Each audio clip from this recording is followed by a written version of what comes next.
ഹരേ കൃഷ്ണ. എല്ലാവർക്കും സ്വാഗതം. ഭാഗവത തത്വങ്ങൾ നമ്മൾ എല്ലാ ദിവസവും ചർച്ച ചെയ്യുകയാണ്. ഭാഗവതത്തിൽ നിന്നും പുതിയ പുതിയ കാര്യങ്ങൾ നമുക്ക് പഠിക്കാം, നമ്മുടെ ജീവിതത്തിൽ ആചരിക്കാൻ പറ്റുന്ന കാര്യങ്ങളൊക്കെ. ഭാഗവതം മൊത്തത്തിൽ നമ്മുടെ ജീവിതത്തിൽ ആചരിക്കേണ്ടതാണ്. ഈ വേദശാസ്ത്രങ്ങളെല്ലാം നമുക്ക് ലഭിച്ചിരിക്കുന്നത് നമ്മുടെ ദൈനംദിന ജീവിതത്തിലെ പ്രശ്നങ്ങളെ പരിഹരിക്കാനും അതിനോടൊപ്പം പരമോന്നതമായിട്ടുള്ള നേട്ടം കരസ്ഥമാക്കാനുമാണ്. ഭഗവത്ഗീതയിലൂടെ നമ്മൾ ആരാണെന്നും ഈശ്വരൻ ആരാണെന്നും എന്ന് മനസ്സിലാക്കാൻ പറ്റും. ആ തത്വത്തെ തന്നെ കൂടുതൽ ഡീറ്റെയിൽ ആയിട്ട് ശ്രീമദ് ഭാഗവത്തിൽ വർണ്ണിക്കുന്നുണ്ട്. ആ ഭാഗവത്തിലൂടെ നമുക്ക് ഒരുപാട് കാര്യങ്ങൾ മനസ്സിലാക്കാൻ കഴിയും.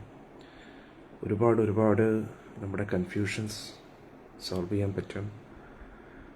ഞാൻ മെനഞ്ഞാമത്തെ ക്ലാസ്സിൽ പറഞ്ഞതുപോലെ ഭാഗവത വിധി അനുസരിച്ചുള്ള ജീവിതം ഏറ്റവും ഉത്തമമാണ്, ഏറ്റവും ആനന്ദകരമാണ്. ഇന്ന് കൂടുതൽ ആൾക്കാരും ഒരു തരത്തിലുള്ള വേദശാസ്ത്രങ്ങളെയും ഫോളോ ചെയ്യാത്ത ആൾക്കാരാണ് കൂടുതലും. ഇതിനെയൊക്കെ വിശ്വസിക്കുന്നുണ്ടെങ്കിലും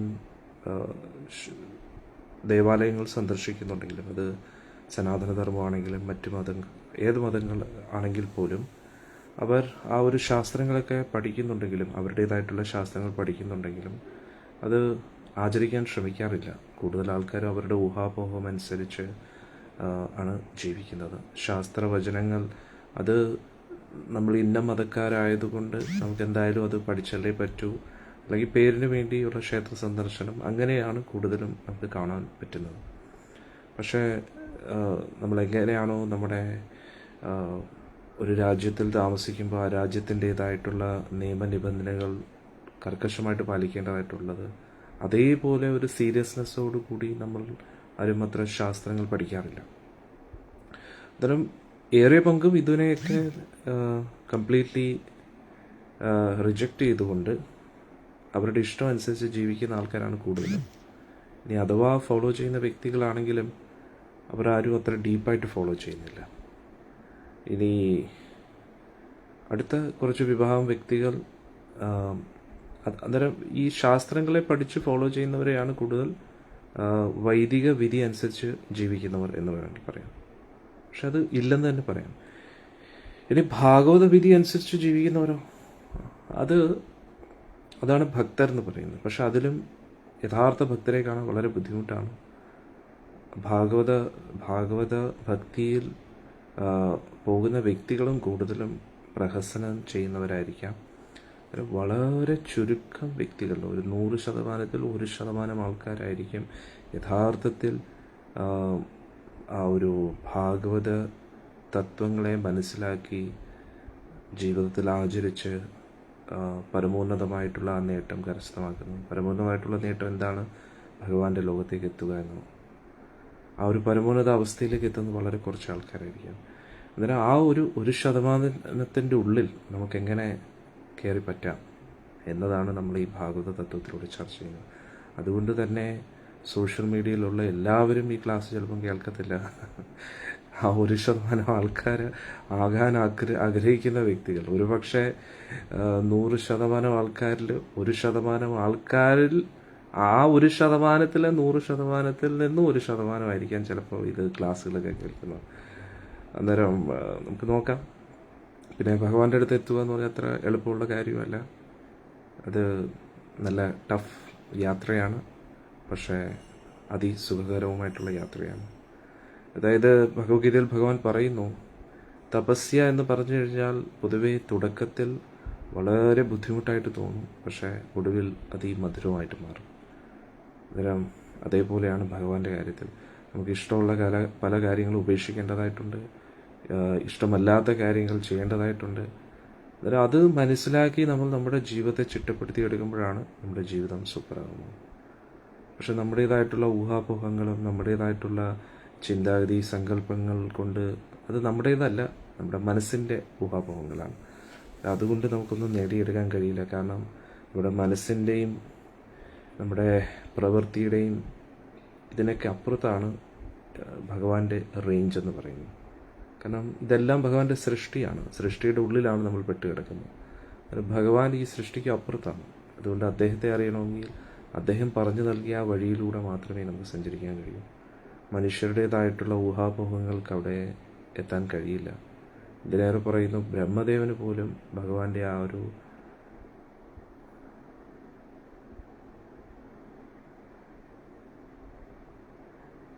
ഭക്തൻ പറഞ്ഞു, പനി അടിച്ചു, മൊബൈൽ ചാർജും കുറവാണെങ്കിലും എഴുന്നേറ്റിരിക്കുകയാണ്, കണ്ണനെക്കുറിച്ച് കേൾക്കാൻ 6 മണിയാകുമ്പോഴേക്കും നെഞ്ചിൽ വല്ലാത്തൊരു പടവിടും. ഹരേ കൃഷ്ണ. അങ്ങനെ ആയിരിക്കണമല്ലോ ഭക്തർ, അല്ലേ? അന്നേരം അത് എനിക്ക് ഇഷ്ടപ്പെട്ടു. നെഞ്ചിൽ വല്ലാത്തൊരു പടപെടുപ്പാണ്. അതെ, നമ്മുടെ നെഞ്ചിലെ തുടുപ്പാണ്, നമ്മുടെ ഹാർട്ട് ബീറ്റാണ് ഭഗവാൻ. അങ്ങനെ ആയിരിക്കണം. നമ്മുടെ ഹാർട്ട് ബീറ്റ് ചെയ്യുന്നത് ഭഗവാന് വേണ്ടിയായിരിക്കണം, മറ്റ് വേറൊരു കാര്യത്തിനും ആകരുത്. അതാണ് യഥാർത്ഥ ഭക്തൻ. ആ ഒരു അവസ്ഥയിലേക്ക് നമ്മൾ എത്തിയില്ലെങ്കിലും ആ ഒരു അവസ്ഥയിലേക്ക് എത്താൻ വേണ്ടി നമ്മൾ ശ്രമിക്കണം. ആ ഒരു അവസ്ഥയിലേക്ക് എത്താൻ വേണ്ടി ഉള്ള ഏറ്റവും ഉത്തമ മാർഗമാണ് ഭാഗവത മാർഗം. ആ ഭാഗവത മാർഗമാണ് നമ്മൾ പഠിക്കാൻ ശ്രമിക്കുന്നത്. തുടങ്ങാം. അതിനു മുമ്പായിട്ട് മംഗളാചരണം എല്ലാവരും ശ്രദ്ധിച്ച് കേൾക്കുക. നമ്മുടെ ദിവസത്തിൻ്റെ തുടക്കം ഈ മംഗളാചരണം കേട്ടുകൊണ്ടാകുമ്പോൾ തന്നെ നമുക്ക് ഒരുപാട് ഭഗവാന്റെ അനുഗ്രഹം കിട്ടും. ഈ മംഗളാചരണത്തിൽ നമ്മൾ ഗുരു ശിഷ്യ പരമ്പര, ഏത് ഗുരു ശിഷ്യ പരമ്പരയിലൂടെയാണോ നിങ്ങൾ ഈ മഹോന്നതമായിട്ടുള്ള ഈ സന്ദേശം കേൾക്കുന്നത് ഭഗവാന്റെ, ആ ഗുരു ശിഷ്യ പരമ്പരയെ പ്രണമിക്കുകയാണ് ഈ മംഗളാചരണത്തിലൂടെ. അതിലൂടെ പറയുന്ന എനിക്കും കേൾക്കുന്ന നിങ്ങൾക്കും ഭഗവാനെക്കുറിച്ച് കൂടുതൽ സാക്ഷാത്കാരങ്ങൾ ലഭിക്കും. അതിനുവേണ്ടിയാണ് നമ്മൾ മംഗളാചരണം എല്ലാ ദിവസവും സത്സംഗത്തിന് മുമ്പായിട്ട് ചൊല്ലുന്നത്. എല്ലാവരും കേൾക്കുക, അറിയാവുന്നവർ കേട്ട് ഒപ്പം ചൊല്ലാൻ ശ്രമിക്കുക. ഓം നമോ ഭഗവതേ വാസുദേവായ, ഓം നമോ ഭഗവതേ വാസുദേവായ, ഓം നമോ ഭഗവതേ വാസുദേവായ. നാരായണം നമസ്കൃത്യം നരം ചൈവ നരോത്തമം ദേവീം സരസ്വതീം വ്യാസം തതോ ജയമുദീരയേ. അഷ്ടപ്രായേഷു അഭദ്രേഷു നിത്യം ഭാഗവതസേവയാ ഭഗവതേ ഉത്തമശ്ലോകേ ഭക്തിർഭവതി നൈഷ്ഠികീ. കൃഷ്ണായ വാസുദേവായ ദേവകീനന്ദനായ ച നന്ദഗോപകുമാരായ ഗോവിന്ദായ നമോ നമഃ. ഓം അജ്ഞാനതിമിരന്ധസ്യ ജ്ഞാനാഞ്ജനശലാഘായ ചക്ഷുരുന്മിലിതം യേന തസ്മൈ ശ്രീഗുരുവേ നമഃ. ശ്രീചൈതന്യമനോഭീഷ്ടം സ്ഥാപിതം യേന ഭൂതലേ സ്വയം രൂപകഥാമഹ്യം ദദാതി സ്വപദാന്തികം. വന്ദേഹം ശ്രീഗുരോം ശ്രീയുതാപദകമലം ശ്രീഗുരും വിഷ്ണുംശ്ച ശ്രീരൂപം സാഗ്രജാതം സാഗരരഘുനാഥാന്വിതം തം സജീവം സാദ്വൈതം സാവധൂതം പരിജനാസഹിതം കൃഷ്ണചൈതന്യദേവം ശ്രീരാധാകൃഷ്ണപാദാൻ സഹഗണലളിതാ ശ്രീവിശാഖാന്വിതംശ്ച. നമോ വിഷ്ണുപാദായ കൃഷ്ണപൃഷ്ഠായ ഭൂതമേ ശ്രീമതേ ജയപതാകസ്വാമിനിധി നാമ്നേ ആചാര്യപാദായ നിതായ കൃപപ്രദായിനി ഗൗരകഥാധാമധായ നഗരഗ്രാമധാരിണി. ഓം വിഷ്ണുപാദായ കൃഷ്ണപൃഷ്ഠായ ഭൂതലേ ശ്രീമതേ ഭക്തിവേദാന്തസ്വാമിനിധി നാമ്നേ നമസ്തേ സാരസ്വതേ ദേവേ ഗൗരവാണി പ്രചാരിണേ നിർവിശേഷ ശൂന്യവാദി പാശ്ചാത്യദേശധാരിണേ. ഓം വിഷ്ണുപാദായ കൃഷ്ണപൃഷ്ഠായ ഭൂതലേ ശ്രീമതേ ഭക്തിസിദ്ധാന്ത സരസ്വതീതി നാമ്നേ ശ്രീഭാഷമാനവീ ദേവി ദേതായ കൃപാബ്ദേ കൃഷ്ണസംബന്ധ വിജ്ഞാനദായിനി പ്രഭവേ നമഃ. മാധുര്യോജ്വല പ്രേമാഢ്യ ശ്രീരൂപാനുഗഭക്തിദ ശ്രീഗൗരകരുണാ ശക്തി വിഗ്രഹായ നമോസ്തുതേ. നമസ്തേ ഗൗരവാനുശ്രീമൂർത്തേ ദീനതാരിണേ രൂപാനുഗവിരുദാവ സിദ്ധാന്ത ദ്വന്ദ്വഹാരിണേ. നമോ ഗൗരകിശോരായ സാക്ഷാത് വൈരാഗ്യമൂർത്തയേ വിപ്രലംബരസാംബോധേ പാദാംബുജായതേ നമഃ. നമോ ഭക്തിവിനോദായ സച്ചിദാനന്ദനാമനേ ഗൗരശക്തിസ്വരൂപായ രൂപാനുഗവരായതേ. ഗൗരാവിർഭാവഭൂമൈസ്തം നിർദ്ദിഷ്ടസജ്ജനപ്രിയ വൈഷ്ണവസർവോമാ ശ്രീജഗന്നാഥായ തേ നമഃ. നമോ മഹാവദന്യായ കൃഷ്ണപ്രേമപ്രദായിതേ കൃഷ്ണായ കൃഷ്ണചൈതന്യനാമനേ ഗൗരകൃസേ നമഃ. ഭജതത്വാത്മകം കൃഷ്ണം ഭക്തരൂപസ്വരൂപകം ഭക്താവതാരം ഭക്താഖ്യം നമാമി ഭക്തശക്തികം. ഹേ കൃഷ്ണ കരുണാ സിന്ധോ ദീനബന്ധോ ജഗത്പതേ ഗോപേശ ഗോപികാ കാന്ത രാധാ കാന്ത നമോസ്തുതേ. േതാം സുരതോ പങ്കോർമമന്ദമതീർഗതിമത്സർവസ്വ പാദാംബോജോ രാധാമദനമോഹനോ ദിവ്യവൃന്ദാരണ്യകൽപദ്രുമദ ശ്രീമദ്രത്നാകാരസിംഹാസനസ്ഥോ ശ്രീമദ് രാധാ ശ്രീലഗോവിന്ദദേവോ ശ്രേഷ്ഠാരഭിസേവ്യമാനോ സ്മരാമി. ശ്രീമന്ദാസരസാരംഭീവം ശ്രീപടത്തടസ്ഥിത കർഷൻ വേണുസ്വനേർ ഗോപിൽ ഗോപിനാഥശ്രീസ്തുന തപ്തകാഞ്ചന ഗൗരാംഗി രാധേ വൃന്ദാവനേശ്വരി വൃഷഭാനുസുതേ ദേവി പ്രണമാമി ഹരിപ്രിയേ. ജയ ശ്രീകൃഷ്ണ ചൈതന്യ പ്രഭു നിത്യാനന്ദ ശ്രീ അദ്വൈത ഗദാധര ശ്രീവാസുദേ ഗൗരഭക്തവൃന്ദ. ഹരേ കൃഷ്ണ കൃഷ്ണ കൃഷ്ണ ഹരേ ഹരേ, ഹരേ രാം രാം രാം ഹരേ ഹരേ, ഹരേ കൃഷ്ണ കൃഷ്ണ കൃഷ്ണ ഹരേ ഹരേ, ഹരേ രാം രാം രാം ഹരേ ഹരേ, ഹരേ കൃഷ്ണ കൃഷ്ണ കൃഷ്ണ ഹരേ ഹരേ, ഹരേ രാം രാം രാം ഹരേ ഹരേ, ഹരേ കൃഷ്ണ കൃഷ്ണ കൃഷ്ണ ഹരേ ഹരേ, ഹരേ രാം രാം ഹരേ ഹരേ. മൂകം കരോതി വാചാലം പങ്കും ലങ്കായിരം യത്കൃപാതമാം വന്ദേ ശ്രീഗുരും ദിനതാരിണം പരമാനന്ദം മാധവം ശ്രീ ചൈതന്യമീശ്വരം. ഹരി ഓം തത്സത്. ഹരേ കൃഷ്ണ.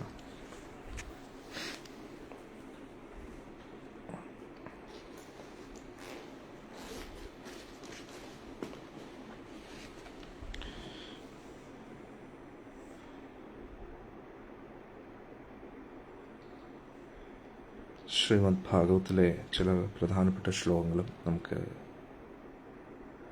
പാരായണം ചെയ്യാം. ആദ്യത്തെ സ്കന്ധത്തിലെ ആദ്യത്തെ അധ്യായത്തിലെ ആദ്യത്തെ ശ്ലോകം.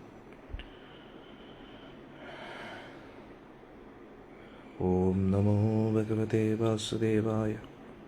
ജന്മാദ്യസ്യ യതോ അന്വയാത് ഇതരതശ്ചാർത്തേഷ്വഭിജ്ഞസ്വരാട് തേനേ ബ്രഹ്മഹൃദയാദികവയേ മുഹ്യന്തി യത്സൂരയ തേജോ വാരിമൃതാം യഥാ വിനിമയോ യത്ര ത്രിസർഗോ മൃഷാ രാംനാശ്രേണ സദാ നിരസ്തകുഹകം സത്യം പരം ധീമഹി.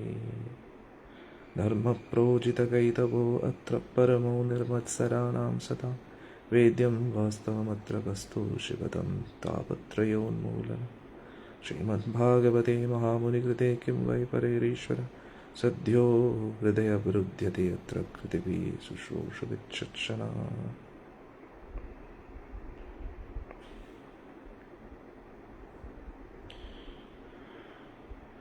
സൂത ഉവാച യം പ്രവ്രജന്തമനുപേതമവേദകൃത്യം ദ്വൈപായനോ വിരഹകാതരാജുഹാവ പുത്രേതി തന്മയതയാതരവോഭിനേദുസ്തം സർവഭൂതഹൃദയം മുനിമാനതോസ്മി.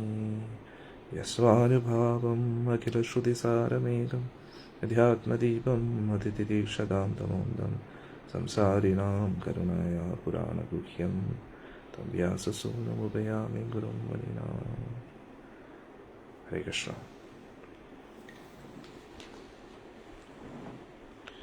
നമുക്ക് തുടങ്ങാം അല്ലേ?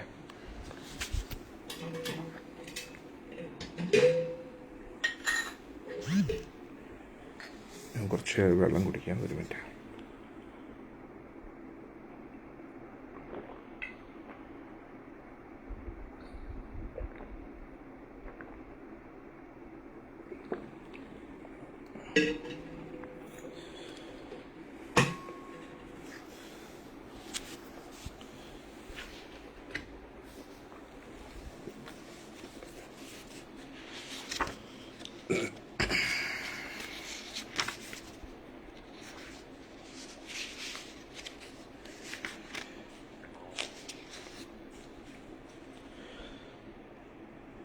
കഴിഞ്ഞ ഭാഗവത തത്വങ്ങൾ ഇന്നലെ നമ്മൾ ചർച്ച ചെയ്തപ്പോൾ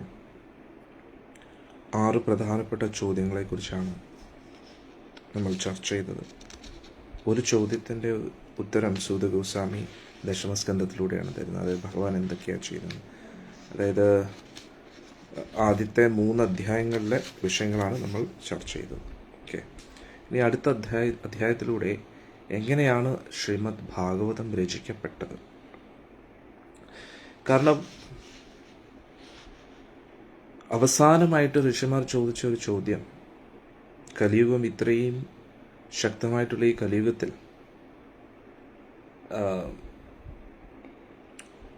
ധർമ്മം ആരെയാണ് ആശ്രയിച്ച് നിൽക്കുന്നത്? കാരണം എപ്പോഴൊക്കെ ധർമ്മത്തിന് ഗ്ലാനി വരുന്നുവോ അപ്പോഴൊക്കെ ഭഗവാൻ അവതരിക്കുകയാണല്ലോ. അപ്പോൾ കലിയുഗത്തിൽ ഇത്രയും ഘോരമായിട്ടുള്ള അധർമ്മമാണ് എല്ലായിടത്തും നടക്കുന്നത്. അപ്പോൾ ധർമ്മം എന്ന് പറയുന്ന കാര്യം നമുക്ക് കാണാനേ കഴിയില്ല, അത് വളരെ ദുർലഭമാണ്.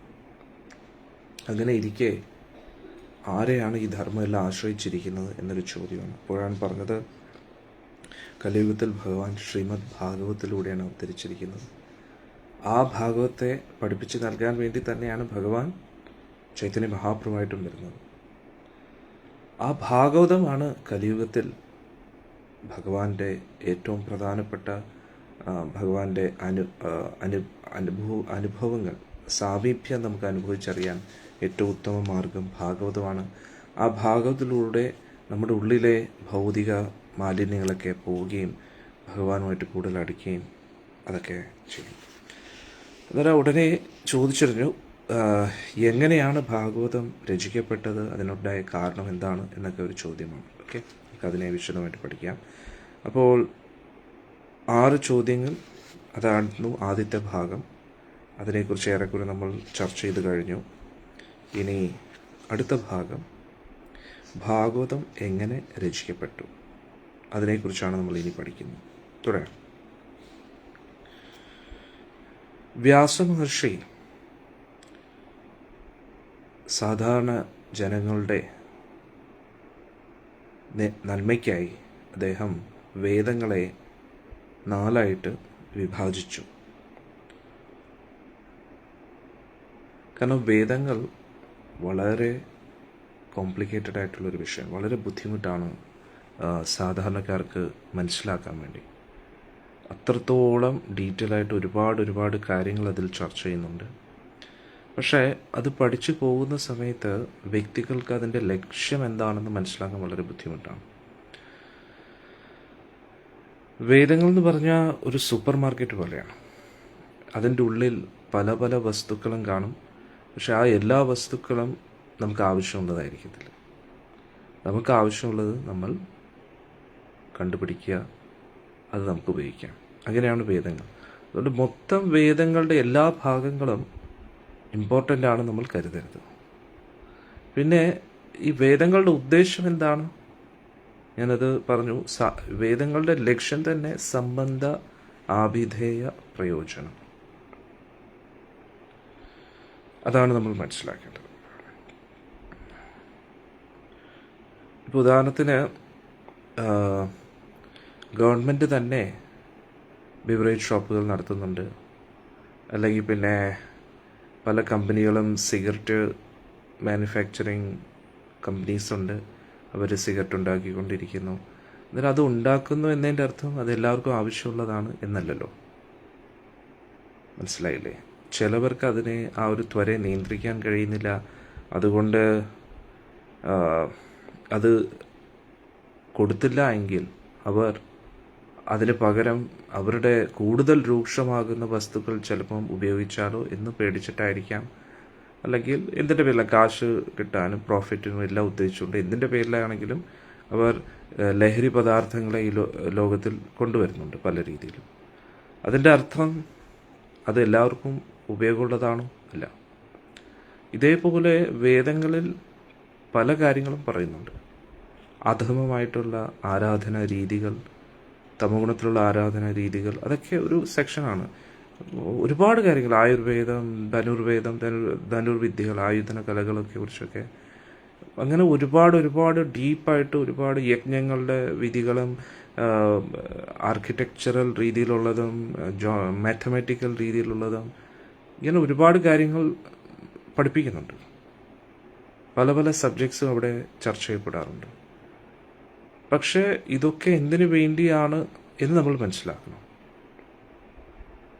എന്താണ് നമ്മുടെ ലക്ഷ്യം എന്ന് മനസ്സിലാക്കി നമ്മൾ അതിനു വേണ്ടി പ്രവർത്തിക്കുക എന്നതാണ് നമ്മൾ മനസ്സിലാക്കേണ്ട കാര്യം. അതുകൊണ്ട് പ്രത്യേകിച്ച് കലിയുഗത്തിലുള്ള വ്യക്തികൾക്ക് ഈ വേദങ്ങളുടെ സാരാംശത്തെ മനസ്സിലാക്കാൻ വളരെ ബുദ്ധിമുട്ടാണ്, വേദങ്ങളെ പഠിച്ചുകൊണ്ട്. അതുകൊണ്ട് വ്യാസമഹർഷി എന്ത് ചെയ്തു? ഇത്രയും കോംപ്ലിക്കേറ്റഡ് ആയിട്ടുള്ള വേദത്തെ വ്യാസമഹർഷി 4 വിഭാജിച്ചു. ഋഗ്വേദം, യജുർവേദം, അഥർവേദം, സാമവേദം. അതായത് എന്തുകൊണ്ട് കുറച്ചും കൂടെ ക്ലാരിറ്റി കിട്ടുമല്ലോ. അതായത് നമ്മൾ ഒരു സൂപ്പർ മാർക്കറ്റിൽ പോയി കഴിഞ്ഞാൽ ഇവിടെ തുണികൾ കിട്ടും, ഈ സെക്ഷനിൽ പോയി കഴിഞ്ഞാൽ നിങ്ങൾക്ക് പ്രൊവിഷൻസ് സാധനങ്ങളൊക്കെ കിട്ടും, ഇവിടെ പോയ സ്റ്റേഷനറി ഐറ്റംസ് കിട്ടും. എന്നിട്ട് നമുക്കൊരു ക്ലാരിറ്റി കിട്ടും എങ്ങോട്ടാണ് പോകേണ്ടതെന്ന്, അല്ലേ? അതിനുവേണ്ടി വേദങ്ങളെ 4ആയിട്ട് തിരിച്ചു. അതിനുശേഷം അദ്ദേഹം എന്ത് ചെയ്തു? അതിനെ കൂടുതൽ മനസ്സിലാക്കാൻ വേണ്ടി ഉപനിഷത്തുകൾ എഴുതി. ഉപനിഷത്തുകൾ കൂടുതലും ഗുരു ശിഷ്യരുമായിട്ടുള്ള സംവാദങ്ങൾ പോലെയുള്ളതാണ്. ഗുരു ശിഷ്യരോട് സംശയം, ശിഷ്യരോട് പല കാര്യങ്ങളും പറയുന്നു, ശിഷ്യർ ചോദിക്കുന്ന ചോദ്യത്തിന് ഉത്തരങ്ങളായിട്ട് ഗുരു പറയുന്നു, അവരുടെ സംശയത്തെ ദൂരീകരിക്കുന്നു, ക്ലാരിറ്റി വരുത്താനായിട്ട്. അങ്ങനെ ഉപനിഷത്ത് മന്ത്രങ്ങളെയൊക്കെ രചിച്ചു. ഇത് നമ്മൾ മനസ്സിലാക്കേണ്ടത് വ്യാസമഹർഷി രചിച്ചപ്പോഴാണ് ഇത് രചിക്കപ്പെട്ടത് എന്നല്ല, ഇത് നേരത്തെ തന്നെ ഉണ്ട്. പക്ഷേ കാറ്റഗറീസ് ഇല്ലായിരുന്നു.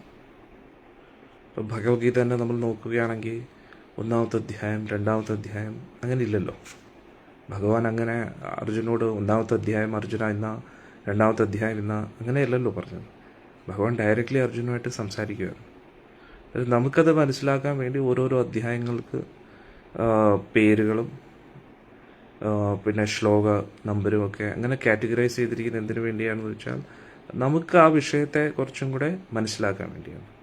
എന്നാൽ അതേപോലെ വ്യാസമഹർഷി കുറച്ചും കൂടെ അതിനെ നമ്മൾ മനുഷ്യർക്ക് മനസ്സിലാക്കുന്ന തക്കവണ്ണം ആക്കി. പക്ഷെ എന്നിട്ടും വ്യക്തികൾക്ക് മനസ്സിലാക്കാൻ ബുദ്ധിമുട്ടാണ്.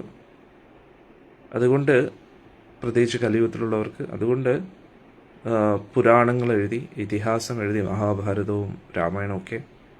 രാമായണം വാൽമീകി ഋഷി എഴുതിയതാണ്, പക്ഷെ അതും ഇതിഹാസത്തിൻ്റെ ഒരു ഭാഗമാണ്. മഹാഭാരതം എഴുതി. എന്നിട്ട് അദ്ദേഹത്തിൻ്റെ ശിഷ്യരിലൂടെ ഇതിനെല്ലാം പ്രചരിപ്പിച്ചു. വ്യാസമഹർഷിയുടെ ശിഷ്യരോട് വ്യാസമഹർഷി തന്നെ പറഞ്ഞു, ഞാൻ ഈ പഠിപ്പിച്ച കാര്യങ്ങളൊക്കെ നിങ്ങൾ എല്ലാവർക്കും പറഞ്ഞു കൊടുക്കുക എന്ന് പറഞ്ഞു. അന്നേരം ഇതിൽ നിന്ന് നമ്മൾ മനസ്സിലാക്കേണ്ട ഒരു കാര്യം, ഒരു ഭക്തന് അന്നേരം നമ്മൾ ഈ ഭാഗവത തത്വങ്ങളിലൂടെ നമ്മൾ പഠിക്കുന്ന കാര്യം നമ്മുടെ ഉള്ളിൽ ഉണ്ടാക്കിയെടുക്കേണ്ടത് ഗുണങ്ങൾ എന്തൊക്കെ, ഏത് ഗുണങ്ങളെ നമ്മൾ മാറ്റണം. നമ്മുടെ ഉള്ളിൽ നമ്മളെല്ലാവരും ശരീരമല്ല, നമ്മളെല്ലാവരും ആത്മാക്കളാണ്. ഈ ശരീരത്തിൻ്റെ ഉള്ളിലിരിക്കുന്ന ആത്മാക്കളാണ് നമ്മൾ. പക്ഷേ ഈ ആത്മാവ് ഓരോ നിമിഷവും എടുക്കുന്ന തീരുമാനങ്ങളുടെ അടിസ്ഥാനത്തിൽ നമ്മുടെ ഇഷ്ടം, അനിഷ്ടം, ചിന്താഗതി, ആഗ്രഹങ്ങൾ, തീരുമാനങ്ങൾ, പെരുമാറ്റങ്ങൾ, സംസാരം മാറിക്കൊണ്ടേയിരിക്കും. ചില വ്യക്തികൾ പറയും നല്ലത് ചീത്ത എന്ന് പറയാൻ കഴിയില്ല, അതായത് കംപ്ലീറ്റ്ലി ബ്ലാക്ക് വൈറ്റ് അല്ല, ഒരു ഗ്രേ ഷെയ്ഡിങ്ങും ഉണ്ട്. അത് കലിയുഗത്തിൽ ഏകദേശം കറക്റ്റാണ്. ഒരു കലിയുഗത്തിലുള്ള വ്യക്തികൾ പൂർണ്ണമായിട്ടും ശരിയെന്നും പറയാൻ കഴിയില്ല, പൂർണ്ണമായിട്ടും തെറ്റെന്നും പറയാൻ കഴിയില്ല. കാരണം എന്താ, രണ്ടുപേരുടെ ഉള്ളിലും ആ രണ്ട് ഗുണങ്ങളുമുണ്ട്. പക്ഷെ അതേ സമയത്ത് കൂടുതലും തെറ്റ് തന്നെയാണ്. അന്നേരം എങ്ങനെയാണ് ഇത് സംഭവിക്കുന്നത്?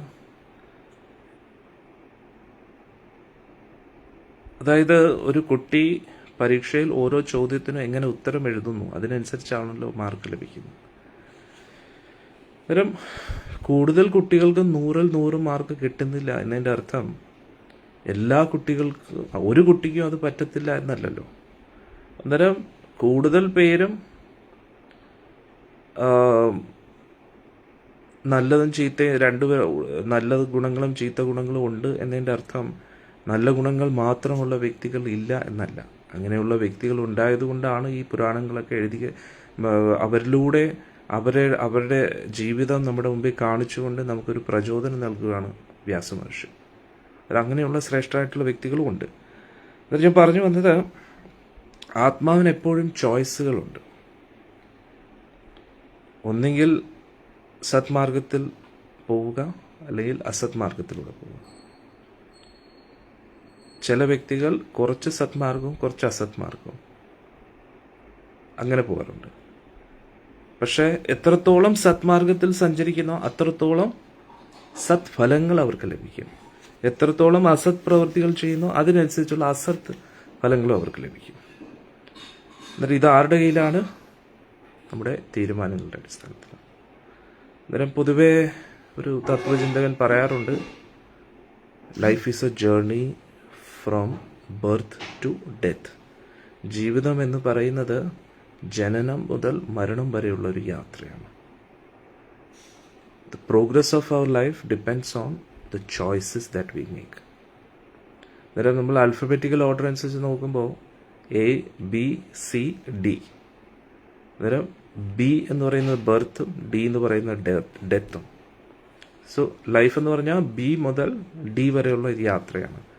ബിൻ്റെയും ഡിയുടെയും ഇടയ്ക്ക് എന്താണ്? C. C എന്ന് പറഞ്ഞാൽ ചോയ്സസ്. അപ്പോൾ ജനനം മുതൽ മരണം വരെയുള്ള യാത്രയുടെ ഇടയിൽ നമ്മൾ എടുക്കുന്ന തീരുമാനങ്ങൾ, അതിൻ്റെ അടിസ്ഥാനത്തിലാണ് നമ്മുടെ ജീവിതം ശ്രേഷ്ഠമാകുന്നതോ അല്ലെങ്കിൽ അധമോ ആകുന്നതോ, അല്ലെങ്കിൽ ഇതിൻ്റെ മിശ്രിതമാകുന്നതോ. ഇന്ന് കൂടുതൽ ആൾക്കാരും അധമമായിട്ടുള്ള പ്രവൃത്തികൾ ചെയ്യുന്നു. വളരെ കുറച്ച് വേണമെങ്കിൽ സത്പ്രവൃത്തികൾ ചെയ്യുന്നു എന്ന് പറയാൻ കഴിയാം. പക്ഷെ അതും അത്ര പരിപൂർണതയിലല്ല. കൂടുതൽ ആൾക്കാരും അധമമായിട്ടുള്ള പ്രവൃത്തികൾ ചെയ്യുന്നു. അധമമായിട്ടുള്ള പ്രവൃത്തികൾ എന്ന് പറഞ്ഞാൽ എന്താണ്? അധമ ചിന്താഗതി, വെറും താഴ്ന്ന ചിന്താഗതി, നമ്മുടെ സ്വന്തം കാര്യം മാത്രം നോക്കിയുള്ള, ഉയർന്ന് ചിന്തിക്കാൻ കഴിവില്ലാത്ത രീതിയിലുള്ള, മറ്റുള്ളവരെ ദ്രോഹിക്കുകയും ഇടുങ്ങിയ ചിന്താഗതി, സ്വന്തം കുടുംബത്തിൽ മാത്രം ഒതുങ്ങി നിൽക്കുന്നു, മറ്റുള്ളവരെ കുറിച്ചൊരു ചിന്തയില്ല, അങ്ങനെയുള്ള ചിന്താഗതിയൊക്കെ ഏറ്റവും ഇടുങ്ങിയ ചിന്താഗതിയാണ്, അധമ ചിന്താഗതിയാണ്. ഏറ്റവും അധമ ചിന്താഗതി എന്ന് പറഞ്ഞാൽ മറ്റുള്ളവരെ ദ്രോഹിക്കുക എന്നൊരവസ്ഥയിലേക്ക് പോവുകയാണ്. അതാണ് നമ്മൾ മനസ്സിലാക്കുക. അപ്പോൾ പൊതുവെ വ്യക്തികൾ തീരുമാനമെടുക്കുന്നത് എന്തിൻ്റെ അടിസ്ഥാനത്തിലാണ്? അവർക്ക് ഓപ്ഷൻസിൻ്റെ അടിസ്ഥാനത്തിലാണ്, അല്ലേ?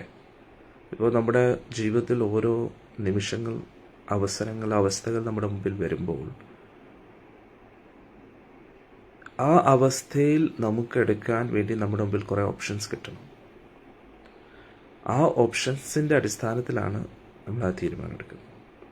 ഇപ്പോൾ ഉദാഹരണത്തിനൊരു ഗ്രഹനാഥന് ഒരുപാട് സാമ്പത്തിക ക്ലേശങ്ങളൊക്കെ അനുഭവപ്പെടുമ്പോൾ ആ വ്യക്തിയുടെ മുമ്പിൽ കുറേ ഓപ്ഷൻസ് ആ വ്യക്തി എടുക്കും.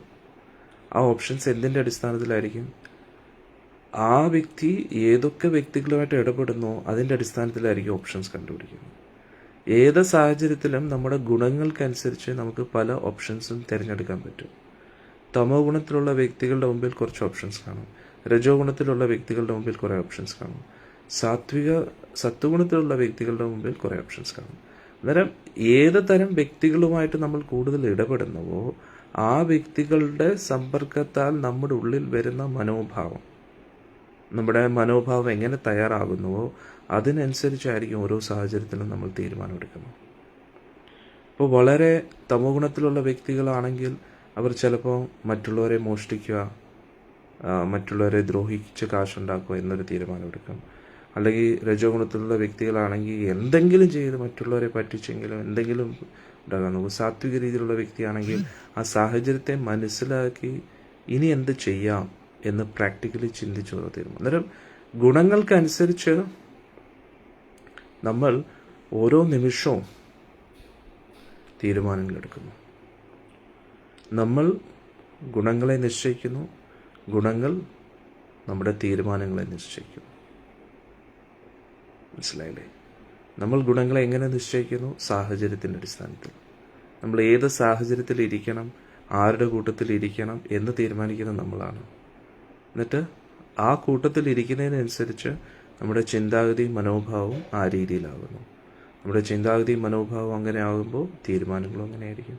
അതായത് നമ്മൾ തന്നെ നമ്മളെ പ്രോഗ്രാം ചെയ്തുകൊണ്ടിരിക്കുകയാണ്. ആ പ്രോഗ്രാം ചെയ്ത് കുറേ കഴിയുമ്പോൾ അത് പിന്നെ നമ്മുടെ ക്യാരക്ടറായിട്ട് മാറുകയാണ്.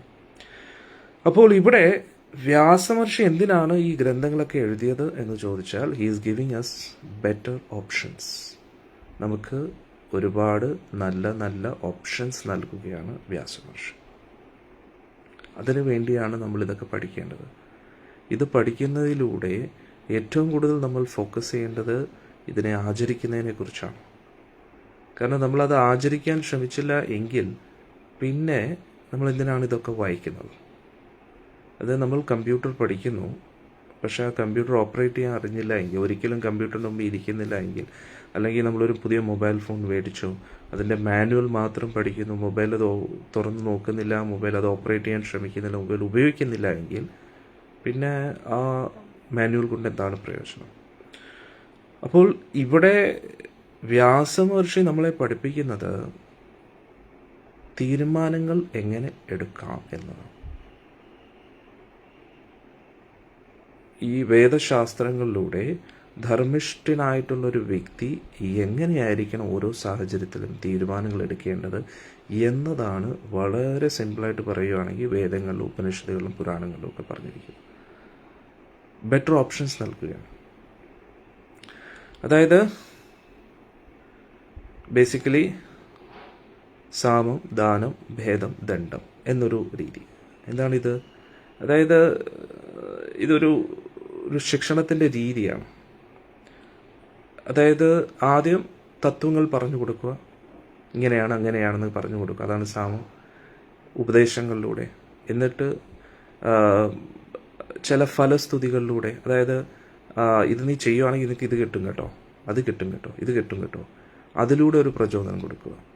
അത് യാഥാർത്ഥ്യമാണ്, പക്ഷെ അതൊരു പ്രചോദനത്തിന് വേണ്ടി. അതായത് കുട്ടികൾ പറഞ്ഞാൽ കേൾക്കാത്തപ്പോൾ അവർക്ക് എന്തെങ്കിലും ഗിഫ്റ്റ്സ് കൊടുക്കുന്ന പോലെ. എന്നിട്ട് ഭേദം എന്ന് പറഞ്ഞു കഴിഞ്ഞാൽ പല പല ശ്രേഷ്ഠരായിട്ടുള്ള വ്യക്തികളുടെ ജീവിതം നമുക്കിടെ മുമ്പിൽ അവതരിപ്പിക്കും. പുരാണങ്ങളിലൊക്കെ അല്ല, ഈ വ്യക്തിയെ കണ്ടോ, ഈ വ്യക്തി ഈ സാഹചര്യത്തിൽ ചെയ്ത് കണ്ടോ, ആ വ്യക്തി ഇത് ചെയ്ത് കണ്ടോ, അത് ചെയ്ത് കണ്ടോ എന്നൊക്കെ പറയും. ഇനി അതേപോലെ തന്നെ ദണ്ഡം, അങ്ങനെ ചെയ്യാത്തവർക്കുണ്ടാകുന്ന, ആ ശാസ്ത്രമനുസരിച്ച് പോകാത്തവർക്ക് എന്താണ് സംഭവിക്കുന്നത്, ദണ്ഡം, പണിഷ്മെന്റ് എന്താണ്, ഇങ്ങനെയുള്ള രീതിയിലാണ് ശാസ്ത്രങ്ങളൊക്കെ പഠിപ്പിക്കുന്നത്. അത് പൊതുവേ ശിക്ഷണത്തിൻ്റെ ഒരു രീതിയാണ്.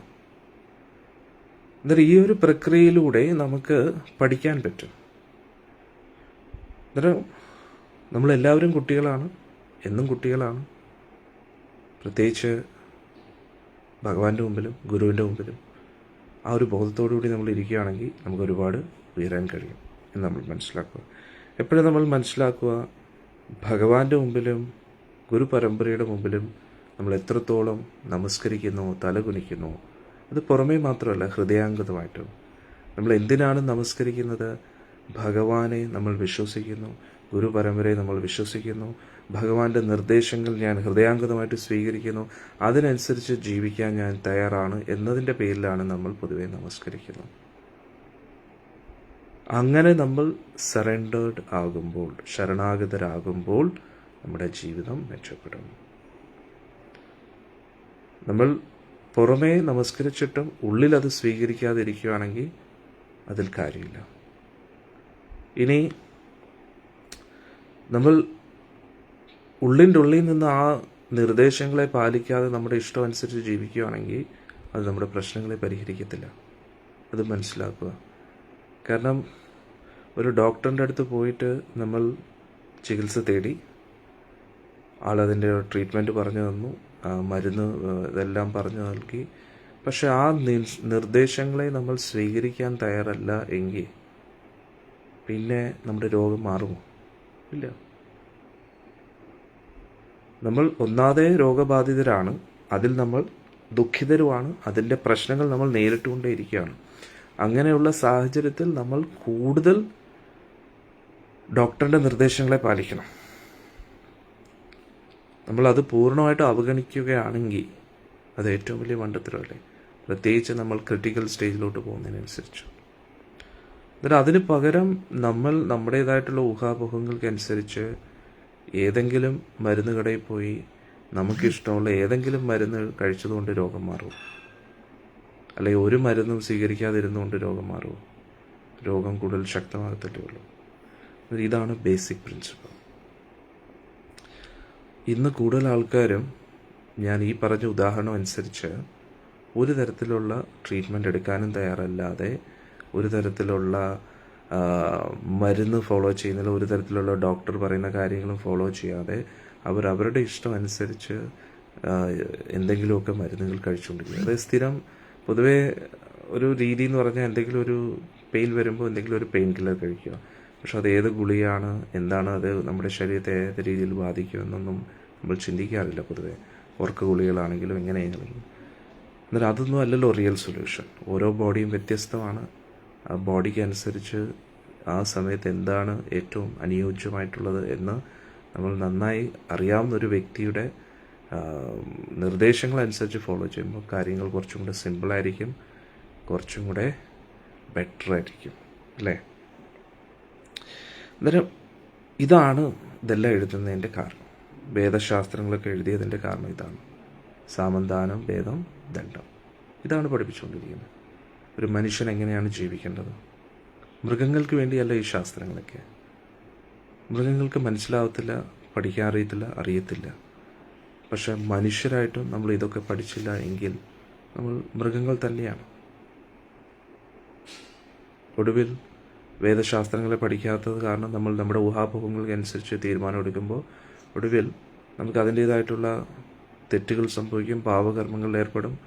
അതിനെല്ലാം നമ്മൾ നരകത്തിൽ പോയി ഉത്തരം നൽകേണ്ടി വരും.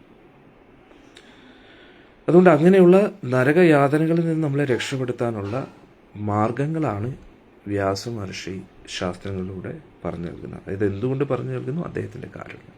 ഇതാണ് നമ്മൾ മനസ്സിലാക്കേണ്ടത്. അന്നേരം വ്യാസമഹർഷി ഇതെല്ലാം എഴുതി. കാരണം കലിയുഗത്തിലുള്ളവർക്ക് ഓർത്തു വയ്ക്കാൻ പറ്റത്തില്ല. അതുകൊണ്ട് ബുദ്ധി വളരെ കുറവാണ്, ആയുസ് കുറവാണ്, പിന്നെ പല രീതിയിലുള്ള ഡിസ്റ്റർബൻസിലായിരിക്കും എപ്പോഴും, ക്ലേശത്തിലായിരിക്കും എപ്പോഴും. ഇതെല്ലാം മനസ്സിലാക്കിയ വ്യാസമഹർഷി എന്ത് ചെയ്തു? എഴുത്തിലൂടെ ഇതിനെയെല്ലാം അവതരിപ്പിച്ചു. അതും വ്യാസമഹർഷി നമ്മൾ മനസ്സിലാക്കണം, ഭഗവാന്റെ അവതാരം കൂടിയാണ്. വ്യാസമഹർഷി ഇത്രയും നിസ്വാർത്ഥമായിട്ട് നമ്മുടെ എല്ലാവരുടെയും നന്മയ്ക്ക് വേണ്ടി വിശദീകരിച്ചതെല്ലാം വർണ്ണിച്ചു എങ്കിലും വ്യാസമഹർഷിക്ക് ഒരു തൃപ്തി വരുന്നില്ല. തൃപ്തി എന്ന് പറഞ്ഞു കഴിഞ്ഞാൽ നമ്മൾ മനസ്സിലാക്കണം, നമ്മുടെ ജീവിതത്തിൽ അത് അനുഭവിച്ചറിയാൻ കഴിയും. ചില കാര്യങ്ങൾ ചെയ്യുമ്പോൾ നിങ്ങൾക്ക് നല്ലൊരു സംതൃപ്തി തോന്നും. എന്താണ് ആ സംതൃപ്തി എന്ന് പറഞ്ഞു കഴിഞ്ഞാൽ, ഉള്ളിൻ്റെ ഉള്ളിൽ നിന്ന് ഒരു നല്ലൊരു വൈബ് എന്ന് വേണമെങ്കിൽ നമുക്ക് പറയാം. ഇന്നത്തെ ഭാഷയിൽ പറയുകയാണെങ്കിൽ എന്തോ ഒരു നല്ല കാര്യം ചെയ്തു എന്നൊരു ചിന്ത, അത് എവിടെ നിന്നാണ് വരുന്നത്? ഭഗവാനിൽ നിന്ന് വരും. നമ്മുടെ ഹൃദയത്തിൽ പരമാത്മാവിരിക്കുകയാണ്. നമ്മളൊരു നല്ല കാര്യം ചെയ്യുമ്പോൾ ഭഗവാൻ അത് ഇഷ്ടപ്പെടുമ്പോൾ ഭഗവാൻ നമ്മളെ ഇങ്ങനെ തോളെ തട്ടുന്ന പോലെയാണ് ആ സംതൃപ്തി എന്ന് പറയുന്നത്. നമുക്ക് വേറെ എന്തും കിട്ടും, പക്ഷെ സംതൃപ്തി എന്ന് പറഞ്ഞു കഴിഞ്ഞാൽ അത് ആത്മാവിൻ്റേതാണ്. ശാരീരിക സുഖം അത് ശരീരത്തിൻ്റെയാണ്. മനോസുഖം അത് മനസ്സിൻ്റെയാണ്. മനസ്സിൻ്റെ ചിന്തകളെയൊക്കെ നിയന്ത്രിക്കുമ്പോൾ നമുക്കൊരു ഒരു സമാധാനം കിട്ടും. പക്ഷെ സംതൃപ്തി എന്ന് പറയുന്നത് അത് ആത്മാവിൻ്റെ കയ്യിലാണ്. ആത്മാവ് സംതൃപ്തിയിൽ ഇരിക്കണമെങ്കിൽ അത് പരമാത്മാവ് വിചാരിച്ചാലേ കഴിയും. നമ്മുടെ ഇഷ്ടം അനുസരിച്ച് ഈ ലോകത്തിൽ എന്ത് വേണമെങ്കിലും എത്ര വേണമെങ്കിലും നമുക്ക് ചെയ്യാൻ കഴിയും. അതിലൂടെ ശരീരസുഖം ചിലപ്പോൾ നമുക്ക് കിട്ടും, മനോസുഖവും കിട്ടും.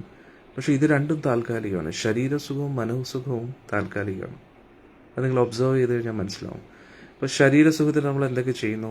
ഭക്ഷണം കഴിക്കുന്നു, ഉറങ്ങുന്നു, അല്ലെങ്കിൽ നല്ല കംഫർട്ടബിളായിട്ടുള്ള ലിവിങ്. ശരീരസുഖത്തിന് ശരീരത്തെ ഇങ്ങനെ താലോലിച്ചുകൊണ്ടാണ്. അത് എത്ര ചെയ്താലും നമുക്കത് മതിയാവുമോ? ഇല്ല. പൂർണ്ണമായിട്ടും ശരീരത്തെ തൃപ്തിപ്പെടുത്താനും കഴിയത്തില്ല. പക്ഷെ പല രീതിയിലുള്ള ക്ലേശങ്ങൾ നമ്മളെ നേരിട്ടുകൊണ്ട് വീണ്ടും വീണ്ടും ഇരിക്കുകയും ചെയ്യും. ഇനി മനസ്സിൻ്റെ ചിന്താഗതിയോ, മനസ്സിൻ്റെ സംതൃപ്തി എങ്ങനെയാണ്? സത്യം പറഞ്ഞാൽ മനസ്സിൻ്റെ യഥാർത്ഥ സുഖം എന്താണെന്ന് നമുക്ക് ഇതുവരെ മനസ്സിലായിട്ടില്ല.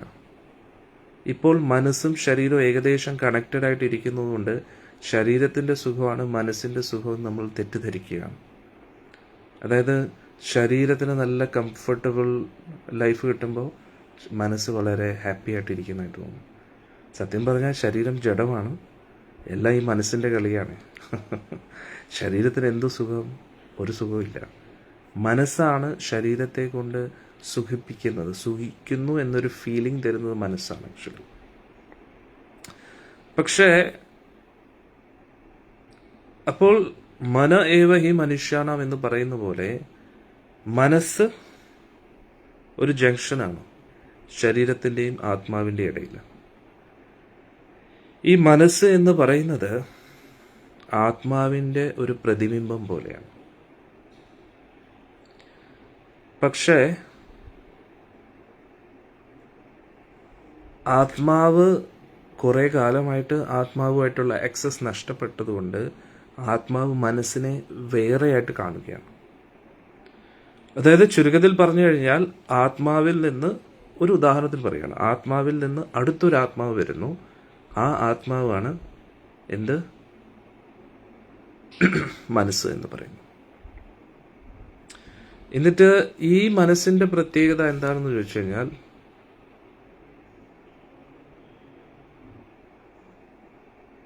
ഈ മനസ്സ് രണ്ടാമതൊരു ആത്മാവെന്ന് വേണമെങ്കിൽ നമുക്ക് പറയാം. ജീവനില്ലാത്ത ഒരു സൂക്ഷ്മ ശരീരത്തിൻ്റെ ഒരു ഭാഗമാണിത്. പക്ഷെ എന്നാലും ഈ മനസ്സെടുക്കുന്ന തീരുമാനങ്ങൾക്കനുസരിച്ചാണ് നമുക്ക് സംതൃപ്തി ലഭിക്കുന്നത്. മനസ്സ് തീരുമാനിക്കുന്നു. എങ്ങനെ? ബുദ്ധി വേറൊരു ഭാഗമുണ്ട്, പക്ഷെ ബുദ്ധി ഏകദേശം മനസ്സിൻ്റെ അടിമയായിട്ടിരിക്കുകയാണ്. ശരീരം മനസ്സിൻ്റെ അടിമയാണ്, ബുദ്ധിയും മനസ്സിൻ്റെ അടിമയാണ്, ആത്മാവും ഏകദേശം പൂർണ്ണമായിട്ടും മനസ്സിൻ്റെ അടിമയായിട്ടിരിക്കുകയാണ്. അതാണ് നമ്മൾ മനസ്സിലാക്കുന്നത്. അപ്പോൾ ഈ മനസ്സ് ശരീരസുഖമായിട്ട് ബന്ധപ്പെട്ട കാര്യങ്ങൾ ചെയ്യുന്നതിനനുസരിച്ച് ഈ മനസ്സിന് തൃപ്തി ലഭിക്കത്തില്ല. ഈ മനസ്സിൻ്റെ മുമ്പിൽ രണ്ട് ഓപ്ഷനേ ഉള്ളൂ: ശരീരത്തിൻ്റെ സുഖത്തിന് വേണ്ടി പ്രവർത്തിക്കുക, അല്ലെങ്കിൽ ആത്മാവിൻ്റെ സംതൃപ്തിക്ക് വേണ്ടി പ്രവർത്തിക്കുക. പക്ഷെ മനസ്സ് എപ്പോഴും എടുക്കുന്ന തീരുമാനം എന്തായിരിക്കും? ശരീരത്തിൻ്റെ സുഖം. ശരീരസുഖം എന്ന് പറഞ്ഞാൽ ഇന്ദ്രിയങ്ങളുടെ സുഖം. ഇന്ദ്രിയ സുഖങ്ങൾക്ക് വേണ്ടി മാത്രം പ്രവർത്തിച്ചുകൊണ്ടിരിക്കുന്നു. അപ്പോൾ ഇന്ദ്രിയ സുഖങ്ങൾക്ക് വേണ്ടി മാത്രം പ്രവർത്തിച്ചുകൊണ്ടിരിക്കുന്ന ആ സമയത്ത് എന്തു പറ്റും? ഈ ആത്മാവിൻ്റെ സംതൃപ്തി നമ്മൾ മറന്നു പോകുന്നു. ആത്മാവിനെ പൂർണ്ണമായിട്ട് ഇഗ്നോർ ചെയ്യുന്നു. പക്ഷെ ഈ ആത്മാവെന്ന് പറഞ്ഞു കഴിഞ്ഞാൽ ഇതാണ് നമ്മൾ. അപ്പോൾ ആത്മാവിൻ്റെ തന്നെ ഒരു പ്രതിരൂപമാണ് മനസ്സെന്ന് പറയുന്നത്. അപ്പോൾ നമ്മൾ പോലും അറിയാതെ നമ്മൾ ദ്രോഹിച്ചുകൊണ്ടിരിക്കുകയാണ്.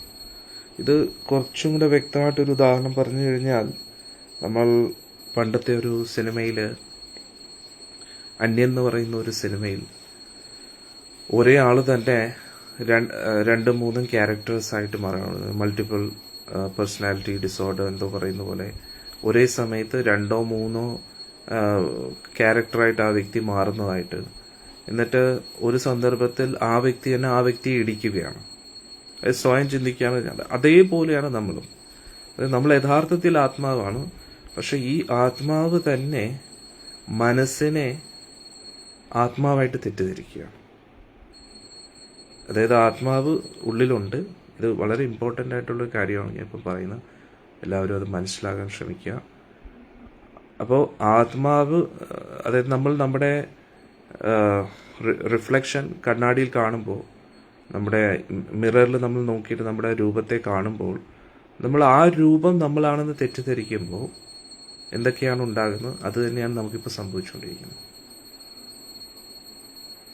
അന്നേരം ആത്മാവിൻ്റെ സംതൃപ്തിക്ക് വേണ്ടി പ്രവർത്തിക്കുന്നതിന് പകരം ശരീരത്തിൻ്റെ സുഖത്തിന് വേണ്ടി മാത്രം പ്രവർത്തിക്കുമ്പോൾ കംപ്ലീറ്റ് ഡിസോർഡർ ആവുകയാണ്.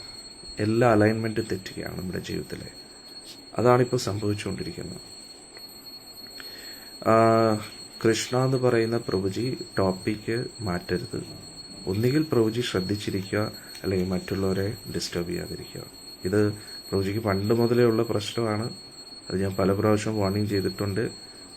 ഇത് വളരെ ഡീപ്പായിട്ട് നമ്മൾ ചർച്ച ചെയ്യുന്ന ഒരു സബ്ജക്റ്റാണ്. പ്രഭുജിക്ക് ഇത് കേൾക്കാൻ താല്പര്യമില്ലെങ്കിൽ പ്രഭുജി കേൾക്കണ്ട, ശ്രദ്ധിച്ചിരിക്കുക. മറ്റുള്ളവരെ ഡിസ്റ്റർബ് ചെയ്യാതെ ആവശ്യമില്ലാത്ത കമൻസ്, ഭഗവാനെക്കുറിച്ചുള്ള കമൻസ് ആണെങ്കിലും അത് സാഹചര്യം അനുസരിച്ചുള്ള കമൻസ് ആണെങ്കിൽ വളരെ ഇമ്പോർട്ടൻ്റ് ആണ്. ലാദിനി ശക്തിയെക്കുറിച്ച് മനസ്സിലാക്കണമെങ്കിൽ ആദ്യം ജപിക്കണം. പ്രഭുജിയുടെ ജപം എത്രത്തോളം ഉണ്ടെന്ന് എനിക്ക് അറിഞ്ഞൂടാ. പ്രഭുജി ആ ഒരു ഒറ്റ കാരണത്താലാണ് പ്രഭുജി ഗ്രൂപ്പിൽ നിന്ന് മാറിയത്. പിന്നെ എന്താണ് പ്രഭുജി ലാദിനി ശക്തിയെക്കുറിച്ച് പറയാൻ? എന്ത് അധികാരം, എന്ത് അവകാശമാണ് നമുക്കുള്ളത്? ഹരേ കൃഷ്ണ മന്ത്രം ജപിച്ചില്ലെങ്കിൽ പിന്നെ എന്ത് ലാദിനി ശക്തിയാണ് നമ്മൾ മനസ്സിലാക്കിയിട്ടുള്ളത്? അത്രയ്ക്ക് എളുപ്പമാണോ? അത്രയ്ക്ക് ചീപ്പാണോ? ആർക്കും അവിടെ കയറി പറ്റാൻ പറ്റുമെന്ന് തോന്നുന്നുണ്ടോ? ലാദിനി ശക്തിയെക്കുറിച്ച് പറഞ്ഞിട്ട് മാത്രം കാര്യമില്ല. ഞാൻ ഓൾറെഡി കഴിഞ്ഞ കുറേ ക്ലാസ്സുകളായിട്ട് പറഞ്ഞിട്ടുണ്ട്. ഇന്ന് കൂടുതൽ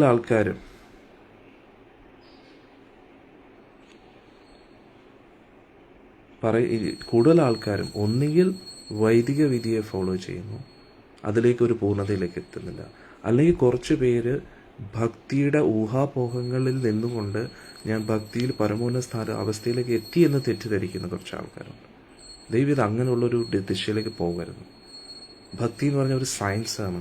ആ സയൻസ് ഊഹാപോഹങ്ങൾ കൊണ്ട് പറ്റത്തില്ല. നമ്മൾ ഡീപ്പായിട്ട് സ്റ്റഡി ചെയ്യണം. അതൊരു ഈസി പരിപാടിയല്ല. ശരീരം ഫിറ്റാക്കണമെങ്കിൽ തന്നെ നമുക്ക് എന്തുമാത്രം കഷ്ടപ്പെടണം.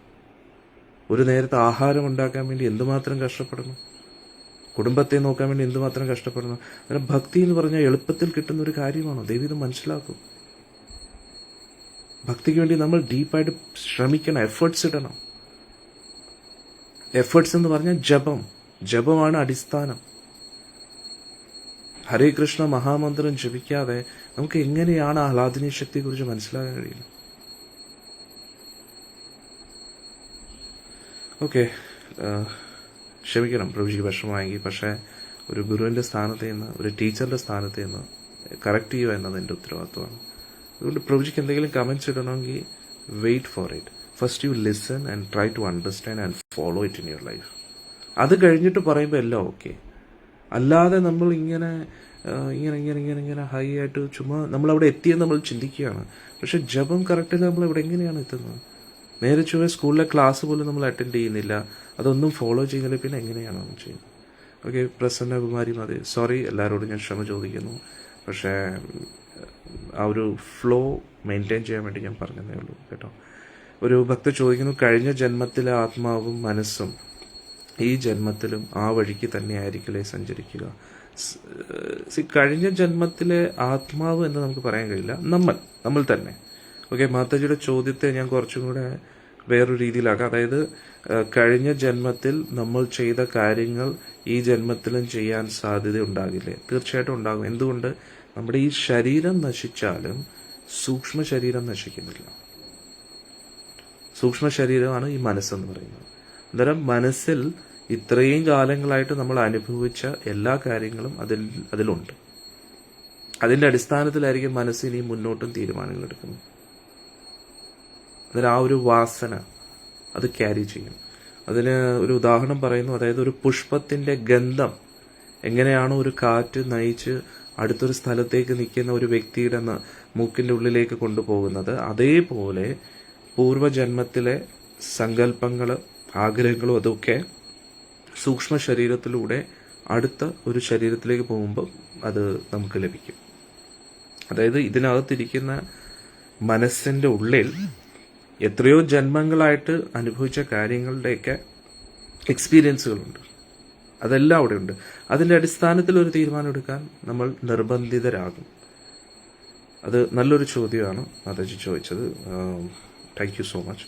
അന്നേരം അങ്ങനെയുള്ള കുറെ പ്രശ്നങ്ങൾ നമ്മുടെ ഉള്ളിലുണ്ട്. അതുകൊണ്ട് ഇതിനെയൊക്കെ തിരുത്തുക എന്നതാണ് നമ്മുടെ ഉത്തരവാദിത്വം. മനസ്സിലായില്ലേ? അന്നേരം ഞാൻ നേരത്തെ പറഞ്ഞൊരു കാര്യം ശ്രദ്ധിക്കുക. നമ്മൾ ഗുണങ്ങളെ നിശ്ചയിക്കുന്നു, ഗുണങ്ങൾ നമ്മൾ എങ്ങനെയായിരിക്കണം എന്ന് നിശ്ചയിക്കുന്നു. ഗുണങ്ങളെ നമ്മൾ എങ്ങനെ തീരുമാനിക്കുന്നു? സാഹചര്യത്തെ നമ്മൾ തിരഞ്ഞെടുക്കുന്നു. എന്നിട്ട് സാഹചര്യം നമ്മളെ ഉണ്ടാക്കിയെടുക്കുന്നു. ഏത് സാഹചര്യത്തിൽ ഇരിക്കണം എന്ന് നമ്മൾ തീരുമാനിക്കുന്നു.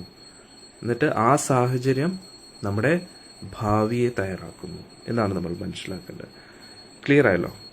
ഓക്കെ. അപ്പോൾ നമ്മളെ മൊത്തത്തിൽ ഒരു മാറ്റം നമ്മുടെ ഉള്ളിൽ കൊണ്ടുവരാൻ വേണ്ടി വ്യാസമഹർഷിയെ പോലെയുള്ള ശ്രേഷ്ഠരായിട്ടുള്ള ഋഷികൾ എന്ത് ചെയ്യുന്നു? ഇങ്ങനെയുള്ള ശാസ്ത്രങ്ങൾ, വേറെ ആരും ഇത്രയും എഴുതിയിട്ടില്ല. ഓക്കെ. ഒരു ഭക്ത ചോദിക്കുന്നു, sometimes we are confused whether our mind is telling us or our soul wants decide to do. See, always remember, mind will always give you options related to comfort of the body. If you are getting a choice to do something which is related to the Supreme Lord, it is always coming from the soul. ഇപ്പോൾ ഒരു ഭക്ത ചോദിച്ചു, നമ്മുടെ ഉള്ളിൽ നിന്ന് അത് മനസ്സാണോ പറയുന്നത് അതോ ആത്മാവാണോ പറയുന്നത് നമുക്ക് എങ്ങനെ മനസ്സിലാക്കാൻ കഴിയും? അത് ഞാനിപ്പോൾ പറഞ്ഞതുപോലെ നമ്മൾക്ക് ശരീരസുഖമായിട്ട് ബന്ധപ്പെട്ട ഓപ്ഷൻസ് ആണ് വരുന്നത് എങ്കിൽ അത് ഉറപ്പായിട്ടും മനസ്സിൻ്റെ ഡിക്റ്റേഷൻസ് ആണ്. 99% അങ്ങനെ തന്നെയാണ്. 100 വേണമെങ്കിലും പറയാം. അവിടെ ഭക്ഷണം, ഉറക്കം, ശ്വാസം എടുക്കുന്ന എല്ലാം ഉൾപ്പെടെ എല്ലാം മൈൻഡാണ്. പക്ഷേ something related to the supreme lord, ഭഗവാനും ഭക്തിയായിട്ട് ബന്ധപ്പെട്ട് എടുക്കുന്ന തീരുമാനങ്ങൾ, അത് പരമാത്മാവിൻ്റെ പ്രചോദനത്താൽ, അതായത് ഭഗവാന്റെ പ്രചോദനത്താൽ ആത്മാവിന് ചില സമയത്ത് ഒരു ഉണർവുണ്ടാവും, ഒരു ഇൻസ്പിറേഷൻ കിട്ടും. അങ്ങനെയാണ് ജപിക്കണം. കുറേ കാലമായി ഞാൻ ജപിച്ചിട്ടില്ല, ഇനിയുള്ള കാലം ഇതൊക്കെ എനിക്ക് ഇത്രയൊക്കെ ഞാൻ ചെയ്തു, ഇത്രയും കാശൊക്കെ ഉണ്ടാക്കി, ഇത്രയും ഞാൻ പല ആൾക്കാർക്ക് വേണ്ടി പലതും ചെയ്തു, പക്ഷെ ഇതൊന്നും എനിക്ക് തൃപ്തി നൽകുന്നില്ല.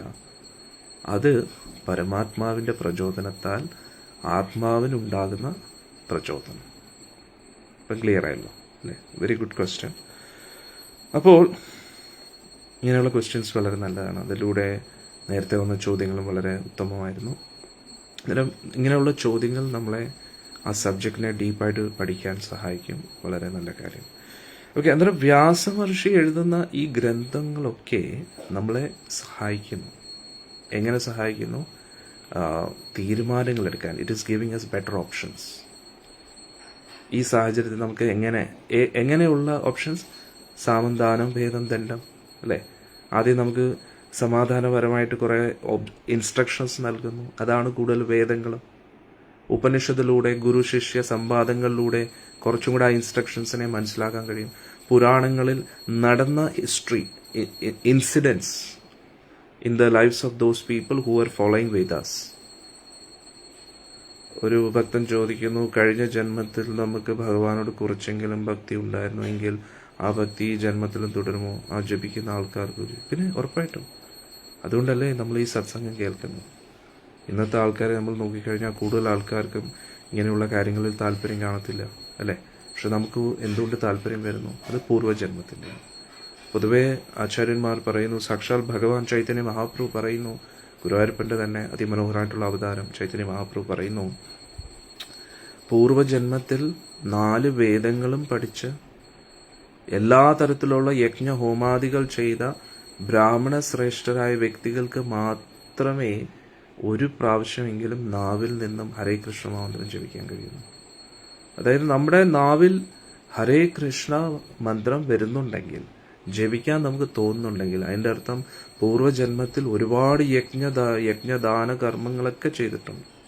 ഒരുപാട് സത്പ്രവർത്തികൾ ചെയ്തതിൻ്റെ പുണ്യമാണ് നമുക്ക് ഇപ്പോൾ ഒരു പ്രാവശ്യമെങ്കിലും വായിൽ നിന്ന് ഹരേ കൃഷ്ണ എന്ന് പറയാൻ കഴിയുന്നത്. എന്നാലോചിച്ചു. നിങ്ങൾക്കറിയാം വാൽമീകി ഋഷിയുടെ ചരിതം അല്ലേ? അദ്ദേഹം ഒരു കാട്ടാളനായിരുന്നു, വലിയ ഘോര പാപകർമ്മങ്ങൾ ചെയ്തു അല്ലേ? അദ്ദേഹത്തിന് രാമ എന്ന് ജപിക്കാൻ പോലും കഴിയുന്നില്ലായിരുന്നു. പക്ഷെ പിന്നെ നാരദ മഹർഷിയെ പോലെ ശ്രേഷ്ഠ ആചാര്യന്റെ സാന്നിധ്യത്തിൽ, സാമീപ്യത്തിൽ, നിർദ്ദേശങ്ങൾ അനുസരിച്ച് അത് ഫോളോ ചെയ്യാൻ താല്പര്യവും കാണിച്ചു. അത് വളരെ ഇമ്പോർട്ടൻ്റ് ആണ്. യോഗ്യത വിഷയമല്ല, പക്ഷേ തീരുമാനം വിഷയമാണ്. വാൽമീകി ഋഷിക്ക് നേരത്തെ യോഗ്യത ഇല്ലായിരുന്നു. പക്ഷേ നാരദ മഹർഷി വന്ന് പറഞ്ഞ് നിർദ്ദേശങ്ങൾ കൊടുത്തപ്പോൾ അത് സ്വീകരിക്കാൻ പറ്റും. ഇതേപോലെ നമുക്കും യോഗ്യത കാണത്തില്ല, പൂർവ്വജന്മത്തിലെ പുണ്യം കാണത്തില്ല, ഒരുപാട് തെറ്റായിട്ടുള്ള തീരുമാനങ്ങൾ എടുത്ത് കാണും. പക്ഷേ നമുക്കൊരു അവസരം ലഭിക്കുമ്പോൾ അതിനെ നഷ്ടപ്പെടുത്തരുത്. ഗുരു പറയുന്ന കാര്യങ്ങൾ അതേപടി കേട്ട് കഴിഞ്ഞാൽ കാര്യങ്ങൾ കുറച്ചും കൂടെ ഈസി ആയിരിക്കാം. പക്ഷെ അവിടെ നമ്മൾ നമ്മുടെ അഹങ്കാരം കൊണ്ടും വിദ്വേഷം കൊണ്ടും അലസത കൊണ്ടും അത് ഫോളോ ചെയ്യാതെ ഇരിക്കുകയാണെങ്കിൽ നമ്മൾ നമ്മുടെ തന്നെ കുഴി തോണ്ടിക്കൊണ്ടിരിക്കുകയാണ്, അല്ലേ? ഒരു ഡോക്ടർ പറയുന്നു, എടാ ഇത് കഴിക്കൂ, ഇത് കഴിക്കരുത്, ഇത് ചെയ്യൂ, ഇത് ചെയ്യരുത് എന്ന് പറഞ്ഞു കഴിഞ്ഞാൽ അത് പേഷ്യൻറ്റിൻ്റെ ഡ്യൂട്ടി എന്താണ്? അത് ഫോളോ ചെയ്യുക എന്നാണ്. ഫോളോ ചെയ്തില്ലെങ്കിൽ എന്താവും? അത് കൂടുതൽ കൂടുതൽ പ്രശ്നത്തിലേക്ക് എത്തിച്ച് അവസാനം നമ്മുടെ ആയുസ് കുറയും, അല്ലേ? അധികം താമസിക്കാതെ ശരീരം ഉപേക്ഷിക്കേണ്ട ഒരവസ്ഥയിലേക്ക് എത്തും. ഇതേപോലെ നമ്മുടെ ആത്മാവ് അധപതനത്തിലേക്ക് പോയി പോയി പോയി പോയി പോയി നമ്മളിൽ നിന്ന് തന്നെ ഒരുപാട് ദൂരെ എത്തുന്നു. ഒരിക്കലും അടുത്തെത്താൻ പറ്റാത്ത അത്രത്തോളം നമ്മളിൽ നിന്ന് തന്നെ ദൂരം സൃഷ്ടിക്കുമെന്നുള്ളത്.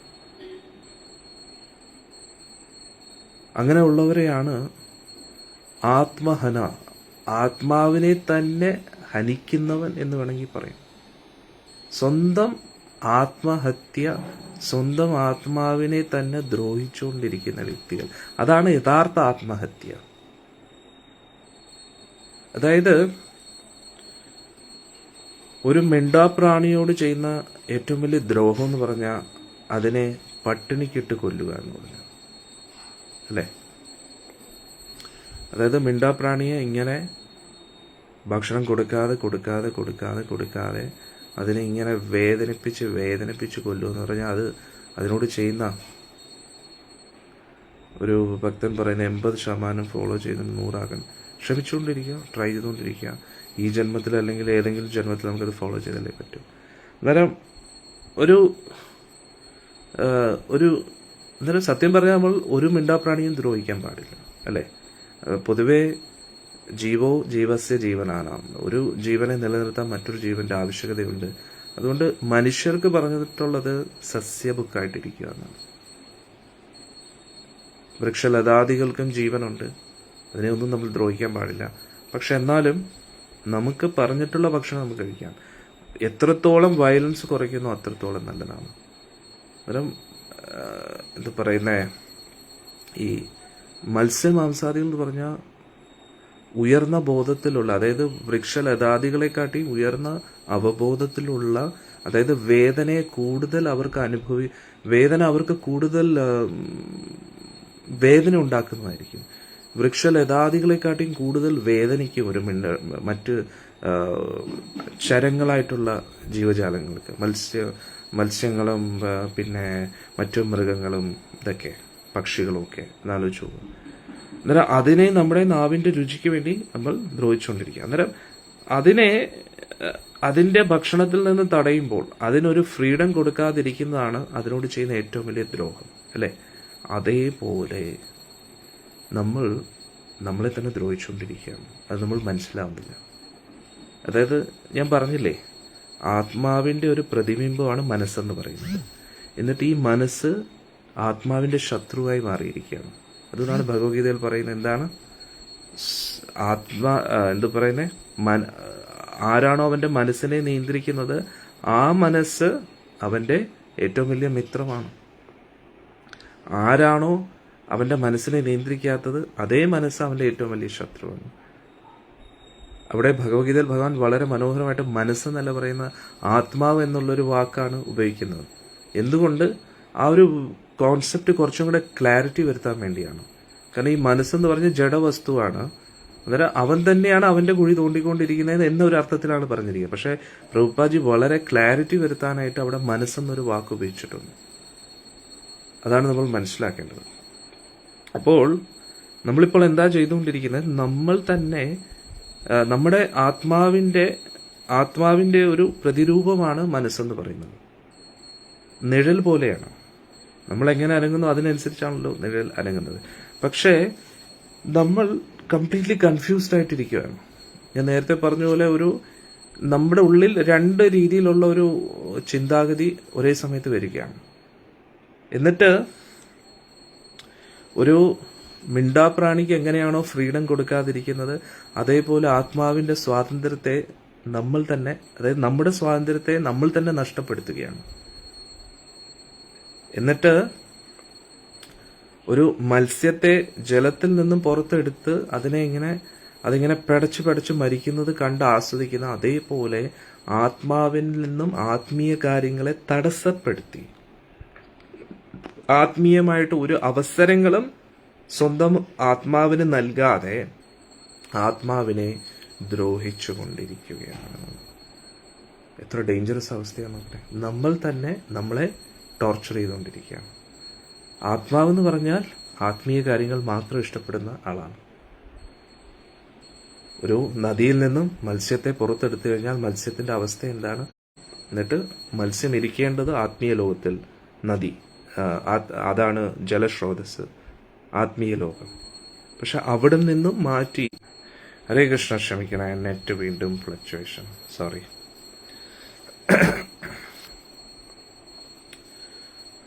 അപ്പോൾ ഞാൻ പറഞ്ഞു വന്നത്, ആത്മാവ് ഒരു മത്സ്യത്തെ പോലെയാണ്. ആത്മാവ് ഇരിക്കേണ്ടത് ആത്മീയ ലോകത്തിൽ. ഈ മത്സ്യത്തിന്റെ വസിക്കുന്ന ജലസ്രോതസ്സാണ് ആത്മീയ ലോകം. അപ്പോൾ അവിടെ നിന്നും നമ്മൾ ഈ മത്സ്യത്തെ എങ്ങനെയാണോ നദിയിൽ നിന്നും പുറത്തെടുത്തു കഴിഞ്ഞാൽ മത്സ്യത്തിന്റെ അവസ്ഥ എന്താണ്, അതേപോലെയാണ് നമ്മൾ ഈ ശരീരത്തിന്റെ ഉള്ളിലിരിക്കുന്നത്. ആത്മാവിന്റെ എല്ലാ സ്വാതന്ത്ര്യവും നഷ്ടപ്പെട്ട് ആത്മീയമായിട്ടുള്ള എല്ലാ അനുഭൂതികളെയും നഷ്ടപ്പെട്ട് നമ്മൾ ഇതിനകത്തിരിക്കുകയാണ്. എന്നിട്ട് നമ്മൾ തന്നെയാണ് നമ്മളെ ബന്ധിപ്പിച്ചു വച്ചിരിക്കുന്നത്. മനസ്സ് നമ്മൾ തന്നെയാണ്, നമ്മുടെ തന്നെ പ്രതിരൂപമാണ്. എന്നിട്ട് മനസ്സ് ആത്മാവിനെ ടോർച്ചർ ചെയ്തുകൊണ്ടിരിക്കുകയാണ്. അതാണ് നമ്മൾ മനസ്സിലാക്കേണ്ടത്. അപ്പോൾ ഇതെല്ലാവർക്കും ക്ലിയർ ആവുന്നുണ്ടല്ലോ അല്ലേ? എന്നിട്ട് ഈ മത്സ്യം ഇങ്ങനെ പടച്ചുകൊണ്ടിരിക്കുകയാണ്. അതേപോലെ നമ്മുടെ ഉള്ളിലെ ആത്മാവ് അതൃപ്തിയിൽ ഇങ്ങനെ വിഷമിച്ച് ദുഃഖിച്ച് ജീവിച്ചുകൊണ്ടിരിക്കുകയാണ്. എന്നിട്ട് ഈ ആത്മാവിന് സമാധാനം കിട്ടുന്നത് ആ ജലസ്രോതസ്സിൽ വീണ്ടും ചെല്ലുമ്പോഴാണ്. ആ ഭഗവാനുമായിട്ട് ഒരു സമ്പർക്കം ലഭിക്കുമ്പോൾ മാത്രമേ ഇതിനകത്തിരിക്കുന്ന ആത്മാവിന് തൃപ്തി വരുത്തുള്ളൂ. പക്ഷെ നമ്മൾ തന്നെ നമ്മളെ തടഞ്ഞുകൊണ്ടിരിക്കുകയാണ്. നമ്മുടെ പ്രതിരൂപമായ മനസ്സ്. ഒരു മനുഷ്യജന്മം ഓരോ ജന്മത്തിലും ഭഗവാനിൽ വിശ്വാസം അർപ്പിക്കുന്നില്ല എങ്കിൽ എപ്പോഴെങ്കിലും ഏതെങ്കിലും ജന്മത്തിൽ ആ വ്യക്തിക്ക് ഭഗവാനിൽ എത്താൻ പറ്റും. അതിനുള്ള സാഹചര്യം ഉണ്ടാകുന്നു. ഇതാരാ തീരുമാനിക്കേണ്ടത്? നമ്മൾ തന്നെയാണ്. നമ്മൾ എത്രത്തോളം അതിനെ ഡിലേ ചെയ്യുന്നോ അത്രത്തോളം അത് ഡിലേഡ് ആവും. എത്ര ജന്മം, ഏത് ജന്മം എന്ന് തീരുമാനിക്കുന്നത് നമ്മൾ തന്നെയാണ്. വളരെ സിമ്പിളാണ്. ഇപ്പോൾ ജപിക്കണം, പക്ഷേ മനസ്സനുവദിക്കാതെ നമുക്ക് ജപിക്കാൻ കഴിയില്ല. അന്നേരം മനസ്സിനെ ഓവർകം ചെയ്യണം. സേവനം ചെയ്യണം എന്ന ആത്മാവിന് സേവനം മാത്രമാണ് ഇഷ്ടമുള്ള കാര്യം, ഭഗവാന് വേണ്ടി ആത്മീയ കാര്യങ്ങൾ മാത്രം. പക്ഷെ മനസ്സനുവദിക്കത്തില്ല. മനസ്സ് പറയും, ഓ ഇത് സംഭവിച്ചാലോ, അത് സംഭവിച്ചാലോ, ഇതല്ലേ ഏറ്റവും ഇമ്പോർട്ടൻറ്റ്, അതല്ലേ ഏറ്റവും ഇമ്പോർട്ടൻറ്റ്. എങ്ങനെയാണ് മനസ്സ് തീരുമാനം എടുക്കുന്നത്? ആത്മാവ്, സത്യം പറഞ്ഞാൽ ആത്മാവാണ് മനസ്സിനെക്കാട്ടിയും പവർഫുൾ ആയിട്ടുള്ളത്. ആനയുടെ വലിപ്പം അറിയത്തില്ല എന്ന അതേ അവസ്ഥയാണ്. ഒരു മെലിഞ്ഞ ഒരു പാപ്പാൻ എങ്ങനെയാണോ ആനയെ നിയന്ത്രിക്കുന്നത്, അതേപോലെ ഈ മനസ്സ് നമ്മൾ ആത്മാവിനെ നിയന്ത്രിച്ചുകൊണ്ടിരിക്കുകയാണ്. മനസ്സിലായില്ലേ? ആനയ്ക്ക് ആനയുടെ വലിപ്പം മനസ്സിലാക്കി കഴിഞ്ഞാൽ പാപ്പാനെ എടുത്ത് ദൂരെ അറിയും. അതേപോലെ നമുക്ക് നമ്മുടെ പവർ അറിയുന്നില്ല. മനസ്സിലായില്ലേ? അന്നേരം നമ്മൾ ആ പവറിനെ യൂസ് ചെയ്യുന്നില്ല. നമ്മൾ മനസ്സിന്റെ ബലത്തെ മനസ്സിലാക്കുന്നില്ല, മനസ്സിന്റെ വീക്ക്നെസ്സിനെയും മനസ്സിലാക്കുന്നില്ല. മനസ്സിന്റെ ഒരു ബലം എന്താണെന്നറിയോ? നിങ്ങൾക്ക് പറയാൻ പറ്റുമോ? നിങ്ങൾക്കറിയാലോ നിങ്ങളുടെ മനസ്സെന്ന്. ബാക്കി നമുക്ക് നാളെ ഡിസ്കസ് ചെയ്യാം. പക്ഷെ വളരെ ഇൻട്രസ്റ്റിംഗ് ആയിട്ട് ഞാൻ പറയാണ്. മനസ്സിന്റെ ബലം എന്താണെന്നറിയാം? നിങ്ങൾ തന്നെ പറയൂ. മനസ്സിന്റെ ബലം എന്താണ്? ബലഹീനത എന്താണ്? നിങ്ങൾ തന്നെ പറയൂ.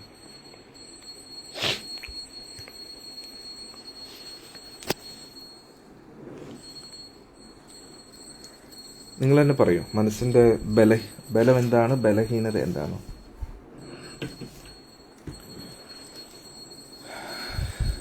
പെട്ടെന്നാവട്ടെ, 1 മണിക്കൂറായി. നിങ്ങൾക്ക് വേറെ കാര്യങ്ങളൊക്കെ ഇല്ലേ? എന്താണ് മനസ്സിന്റെ ബലം? എന്താണ് മനസ്സിൻ്റെ വീക്ക്നെസ്?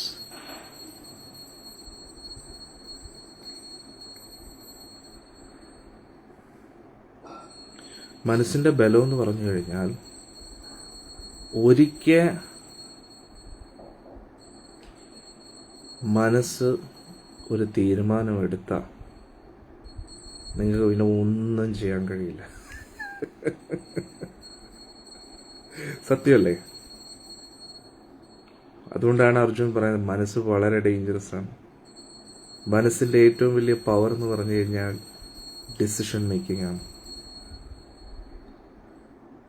മനസ്സൊരിക്കൽ ഒരു തീരുമാനം എടുത്തു കഴിഞ്ഞാൽ നിങ്ങളെ കൊണ്ട് അത് ചെയ്തിരിപ്പിക്കുന്നുള്ളതാണ്. നിങ്ങൾക്ക് അതിൽ നിന്ന് അത് പിന്തിരിയാൻ കഴിയില്ല. എത്ര വലിയ തെറ്റാണെന്ന് നിങ്ങൾക്ക് ബോധ്യപ്പെട്ടാലും നിങ്ങൾ മനസ്സൊരിക്കൽ തീരുമാനിച്ചു കഴിഞ്ഞാൽ പിന്നെ നിങ്ങൾക്ക് അതിനെ മാറ്റാൻ കഴിയും. അതാണ് നമ്മൾ മനസ്സിലാക്കേണ്ടത്. ഇനി മനസ്സിന്റെ വീക്ക്നെസ് എന്താണെന്നറിയാം? മനസ്സിന്റെ വീക്ക്നെസ് എന്ന് പറഞ്ഞാൽ അതിന് ജീവനില്ല എന്നത് തന്നെയാണ്. നിങ്ങൾക്ക് നിങ്ങളുടെ മനസ്സിനെ പ്രോഗ്രാം ചെയ്യിപ്പിക്കാൻ കഴിയുമെന്നാണ്. ഒറ്റയടിക്ക് നിങ്ങളെ മനസ്സിനെ നിങ്ങൾക്ക് വീഴ്ത്താൻ കഴിയില്ല. പക്ഷേ മനസ്സിനെ മെല്ലെ മെല്ലെ പ്രോഗ്രാം ചെയ്യാൻ പറ്റും.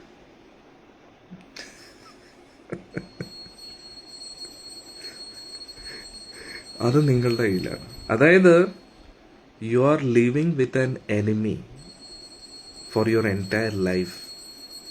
ഒന്ന് ആലോചിച്ചു. അതായത് ആത്മാവ് നിങ്ങളുടെ ആത്മാവിൻ്റെ ഏറ്റവും വലിയ ശത്രുവായിട്ടാണ് നിങ്ങൾ ഇത്രയും ഒന്നിച്ച് ജീവിക്കുന്നത്. ഒന്ന് ആലോചിച്ച് നോക്കൂ. നിങ്ങളുടെ ഏറ്റവും വലിയ ശത്രുവായിട്ടാണ് നിങ്ങൾ ജീവിച്ചുകൊണ്ടിരിക്കുന്നത്. ഒന്ന് മനസ്സിലാക്കൂ. അന്നേരം ഈ ഒരു മനസ്സിന്റെ ഏറ്റവും വലിയ ബലം എന്ന് പറഞ്ഞാൽ, ഒരിക്കൽ ഒരു മനസ്സ് തീരുമാനം എടുത്തു കഴിഞ്ഞാൽ നിങ്ങൾ എന്തൊക്കെ പറഞ്ഞാലും ആ മനസ്സ് കേൾക്കത്തില്ല. എന്തൊക്കെ പറഞ്ഞാലും ഈ ലോകത്തിലുള്ളവർ എന്തൊക്കെ പറഞ്ഞാലും, മാനം, അപമാനം, നല്ലത്, ചീത്ത ഒന്നും മനസ്സ് ചിന്തിക്കത്തില്ല. ഇൻസ്റ്റന്റ്ലി അതിൽ ഉറച്ചു നിൽക്കുന്നുണ്ട്. അതാണ് മനസ്സിന്റെ ഡിറ്റർമിനേഷൻ എന്ന് പറയുന്നത്.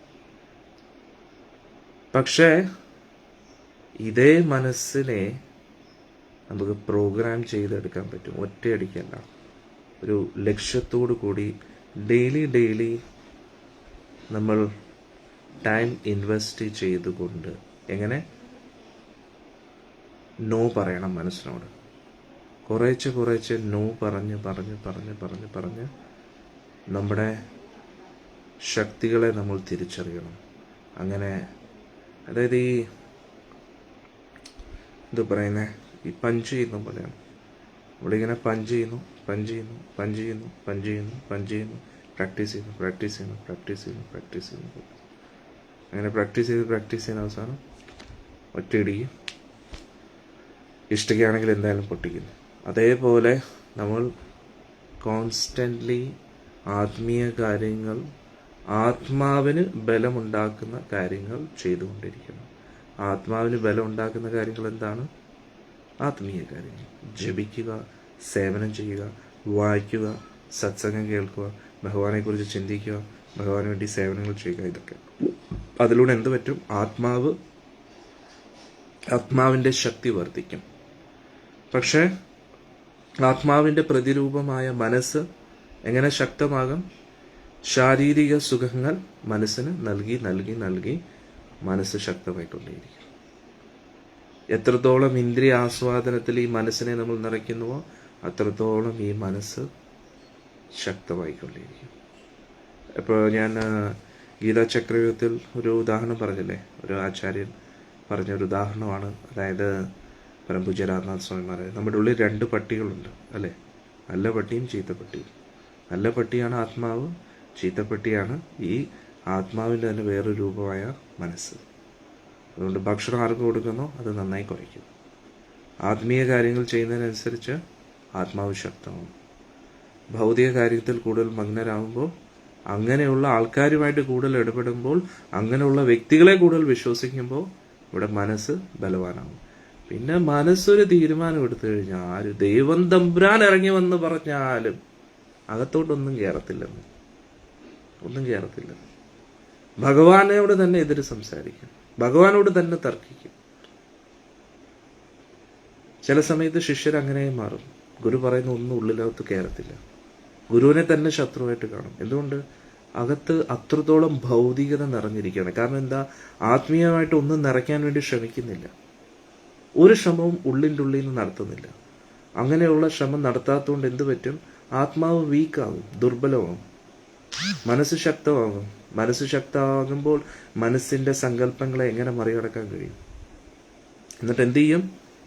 ഒരു മത്സ്യത്തെ എങ്ങനെ തടയുന്നുവോ മത്സ്യത്തിന്റെ ജലസ്രോതസ്സിൽ നിന്നും, അതേപോലെ സ്വയത്തെ തന്നെ ദ്രോഹിച്ചുകൊണ്ടിരിക്കും. എത്ര വലിയ ട്രാപ്പാണ് നോക്കണേ. ഇതാരെങ്കിലും മനസ്സിലാക്കുന്നുണ്ടോ? നമ്മളെല്ലാവരും മനസ്സിലാക്കേണ്ടതല്ലേ? ഇന്ന് ആൾക്കാർ എന്തിനു വേണ്ടി ഓടിക്കൊണ്ടിരിക്കുന്നു? ഇത് മനസ്സിലാക്കാതെ എല്ലാവരും സ്വയം ആത്മഹത്യ ചെയ്തുകൊണ്ടിരിക്കുകയാണ്. കുത്തി കുത്തി സ്വയം കൊന്നുകൊണ്ടിരിക്കുകയാണ് എല്ലാവരും സ്വയത്തെ കുത്തിക്കൊണ്ടിരിക്കുകയാണ്. എന്നാലോചിച്ചു. അങ്ങനെയുള്ളവരെ എങ്ങനെ തിരുത്തും ഗുരുജി? അങ്ങനെയുള്ളവരെന്ന് പറഞ്ഞാൽ മറ്റുള്ളവരല്ല, നമ്മൾ തന്നെ. നമ്മളെ ആദ്യം തിരുത്തുക. നമ്മൾ തിരുത്തി നമ്മൾ സ്വയം നമ്മുടെ മനസ്സിനെ നിയന്ത്രിക്കാൻ കഴിയുന്നില്ലെങ്കിൽ പിന്നെ മറ്റുള്ളവരെ നമുക്ക് എങ്ങനെ നിയന്ത്രിക്കാൻ കഴിയും? അന്നേരം ഞാൻ ഇത് പറയുന്നത് മനസ്സിലാക്കുക, മറ്റുള്ളവർക്ക് വേണ്ടിയല്ല, നിങ്ങൾക്ക് വേണ്ടിയാണ്, എനിക്ക് വേണ്ടിയാണ്. ഇത് ഞാൻ മനസ്സിലാക്കുക, ഇത് നിങ്ങൾ ഓരോ വ്യക്തികളും മനസ്സിലാക്കുക. എത്ര കാലം ഈ സത്സംഗം കേൾക്കുന്നവർ അല്ല, എന്നേക്കുമായിട്ട് മനസ്സിനെ നിയന്ത്രിക്കുക എന്ന് പറഞ്ഞാൽ, ഇപ്പോൾ തീവ്രവാദികൾ അറ്റാക്ക് ചെയ്യുമ്പോൾ നമ്മളവിടെ ബോർഡർ പ്രൊട്ടക്ഷൻ ചെയ്യുന്നു, ബോർഡർ സെക്യൂരിറ്റി ഫോഴ്സ് അവർ പോയി, അല്ലെങ്കിൽ കമാൻഡോസ് പോയിട്ട് തീവ്രവാദി ആക്രമണത്തിനെ തടഞ്ഞു. ഓക്കെ, ജയിച്ചു നമ്മൾ. അതോടുകൂടി യുദ്ധം കഴിഞ്ഞോ? ഇല്ല. We should be on God always. നമ്മൾ എപ്പോഴും അവിടെ തന്നെ നിൽക്കണം. ഏത് സമയത്തും ആക്രമണം ഉണ്ടാകും, ഏത് സമയത്തും എങ്ങനെയെങ്കിലുമൊക്കെ കയറും. അതുകൊണ്ട് നമ്മൾ ഓൾവേസ് അലർട്ടായിരിക്കണം. അതേപോലെ ഈ ആത്മാവും മനസ്സുമായിട്ടുള്ള യുദ്ധം അവസാന ശ്വാസം വരെ ഉണ്ടെന്നുള്ള. അവസാന ശ്വാസം കഴിഞ്ഞാൽ നമ്മൾ ഭഗവാന്റെ അടുത്ത് എത്തുകയാണെങ്കിൽ, അല്ലെങ്കിൽ അടുത്ത ജന്മമുണ്ടെങ്കിൽ അടുത്തത് തുടങ്ങുന്നുള്ളൂ. ഇത് കോൺസ്റ്റന്റ് ഫൈറ്റാണ്, നമ്മളും മനസ്സുമായിട്ടുള്ള ഫൈറ്റ്. നമ്മുടെ ഏറ്റവും വലിയ ശത്രു ഈ മനസ്സ് തന്നെയാണ്. നമ്മൾ വിചാരിക്കും ഇവരാണ് എൻ്റെ ശത്രു, അവരാണ് ശത്രു. നോ, അവരാരുമല്ല നമ്മുടെ ശത്രു. നമ്മുടെ ഏറ്റവും വലിയ ശത്രു, അല്ലെങ്കിൽ ഒരേ ഒരു ശത്രു എന്ന് പറയുന്നത് നമ്മുടെ മനസ്സാണ്. അല്ല, നമ്മളല്ലാതെ നമ്മുടെ കൂടെയുള്ളവർ ആണ് ഗുരുജി, അതാ വിചാരിച്ചേ. അത് ശരിയാണ്, പക്ഷെ നമ്മൾ ആദ്യം നമ്മളെ തിരുത്തുക, അപ്പോഴേ ശരിയാവില്ല. മറ്റുള്ളവരെ തിരുത്താൻ അവര് സ്വയം ഇത് മനസ്സിലാക്കണ്ടേ? ഇത് ഇപ്പൊ നിങ്ങൾക്ക് മനസ്സിലായി. ഇത് വളരെ ഡീപ്പ് ഒരു സബ്ജക്റ്റാണ്. ഞാനിത് പറഞ്ഞു കഴിഞ്ഞാൽ, അല്ലെങ്കിൽ നിങ്ങൾ ആരോടെങ്കിലും ഇത് പറഞ്ഞു നോക്കൂ, അവർ വിചാരിക്കും നമുക്ക് ഭ്രാന്താണ്. പക്ഷെ ഒന്ന് ആലോചിച്ച് നോക്കൂ, ഇതല്ലേ ഇപ്പം നടന്നുകൊണ്ടിരിക്കുന്നത് നമ്മുടെ ജീവിതത്തിൽ ഉള്ളിൽ നടക്കുന്ന കാര്യമല്ലേ ഇത്? സത്യം പറഞ്ഞാൽ പരമാർത്ഥമായിട്ടുള്ളൊരു കാര്യമല്ലേ? ഇത് മനസ്സിലാക്കാതെയാണ് ആൾക്കാർ വലിയ വലിയ രാജ്യം ഭരിക്കുന്ന ആൾക്കാരൊക്കെ ആയിട്ട് ഇരിക്കുന്നതും, അല്ലെങ്കിൽ മറ്റു രാജ്യത്തെ ദ്രോഹിക്കാൻ ശ്രമിക്കുന്നതും, കാശിന്റെ മാത്രം പുറകെ പോകുന്നു, മറ്റുള്ളവരെ ദ്രോഹിക്കുന്നു, ടോർച്ചർ ചെയ്യുന്നു. ഈ ഒരു പ്രധാന കാര്യം മനസ്സിലാക്കുന്നില്ല.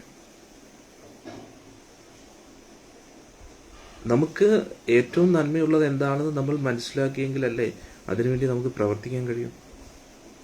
സോ നമ്മൾ ആരാണെന്ന് പോലും ഇതുവരെ മനസ്സിലായിട്ടില്ലേ? ആ രീതിയിൽ നമ്മുടെ മനസ്സ് നമ്മളെ ട്രാപ്പ് ചെയ്ത് വെച്ചിരിക്കുകയാണ്. ആത്മാവിനെ ഉണർത്താൻ പറ്റുന്ന ഏതൊരു അവസരത്തിൽ നിന്നും ഈ മനസ്സ് ആത്മാവിനെ തടഞ്ഞുകൊണ്ടിരിക്കുകയാണ്. ഇതാണ് ആത്മാവിനോട് ചെയ്യുന്ന ഏറ്റവും വലിയ ദ്രോഹം. അതുകൊണ്ട് നമ്മുടെ മനസ്സിൽ നിന്നും നമ്മളെ പോലും നമുക്ക് രക്ഷപ്പെടുത്താൻ കഴിഞ്ഞിരുന്നില്ല എങ്കിൽ പിന്നെ നമ്മൾ ഈ ലോകത്തിൽ എന്തൊക്കെ ചെയ്തിട്ട് എന്താ കാര്യം അല്ലേ? അതുകൊണ്ട് ഇത് വലിയൊരു ജേർണിയാണ്, ഇതൊരു എളുപ്പമല്ല.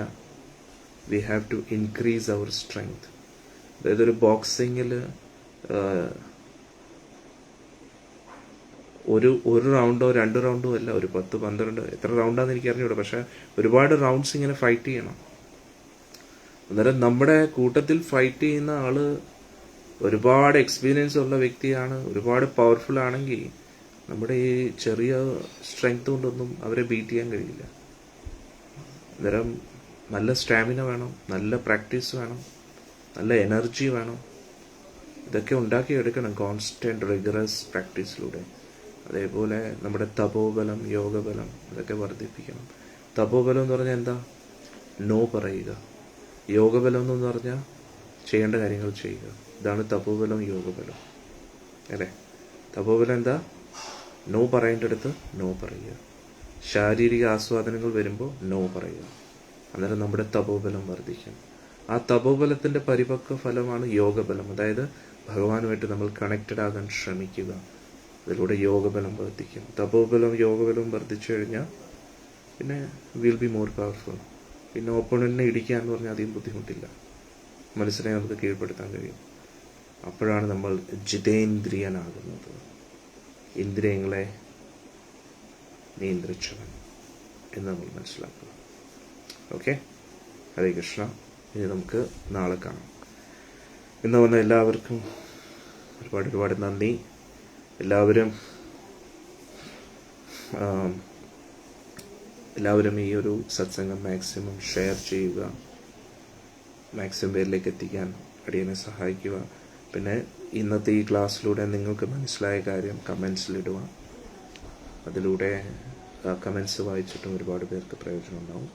നാളെ രാവിലെ 6 മണിക്ക് കാണാം. ഹരേ കൃഷ്ണ.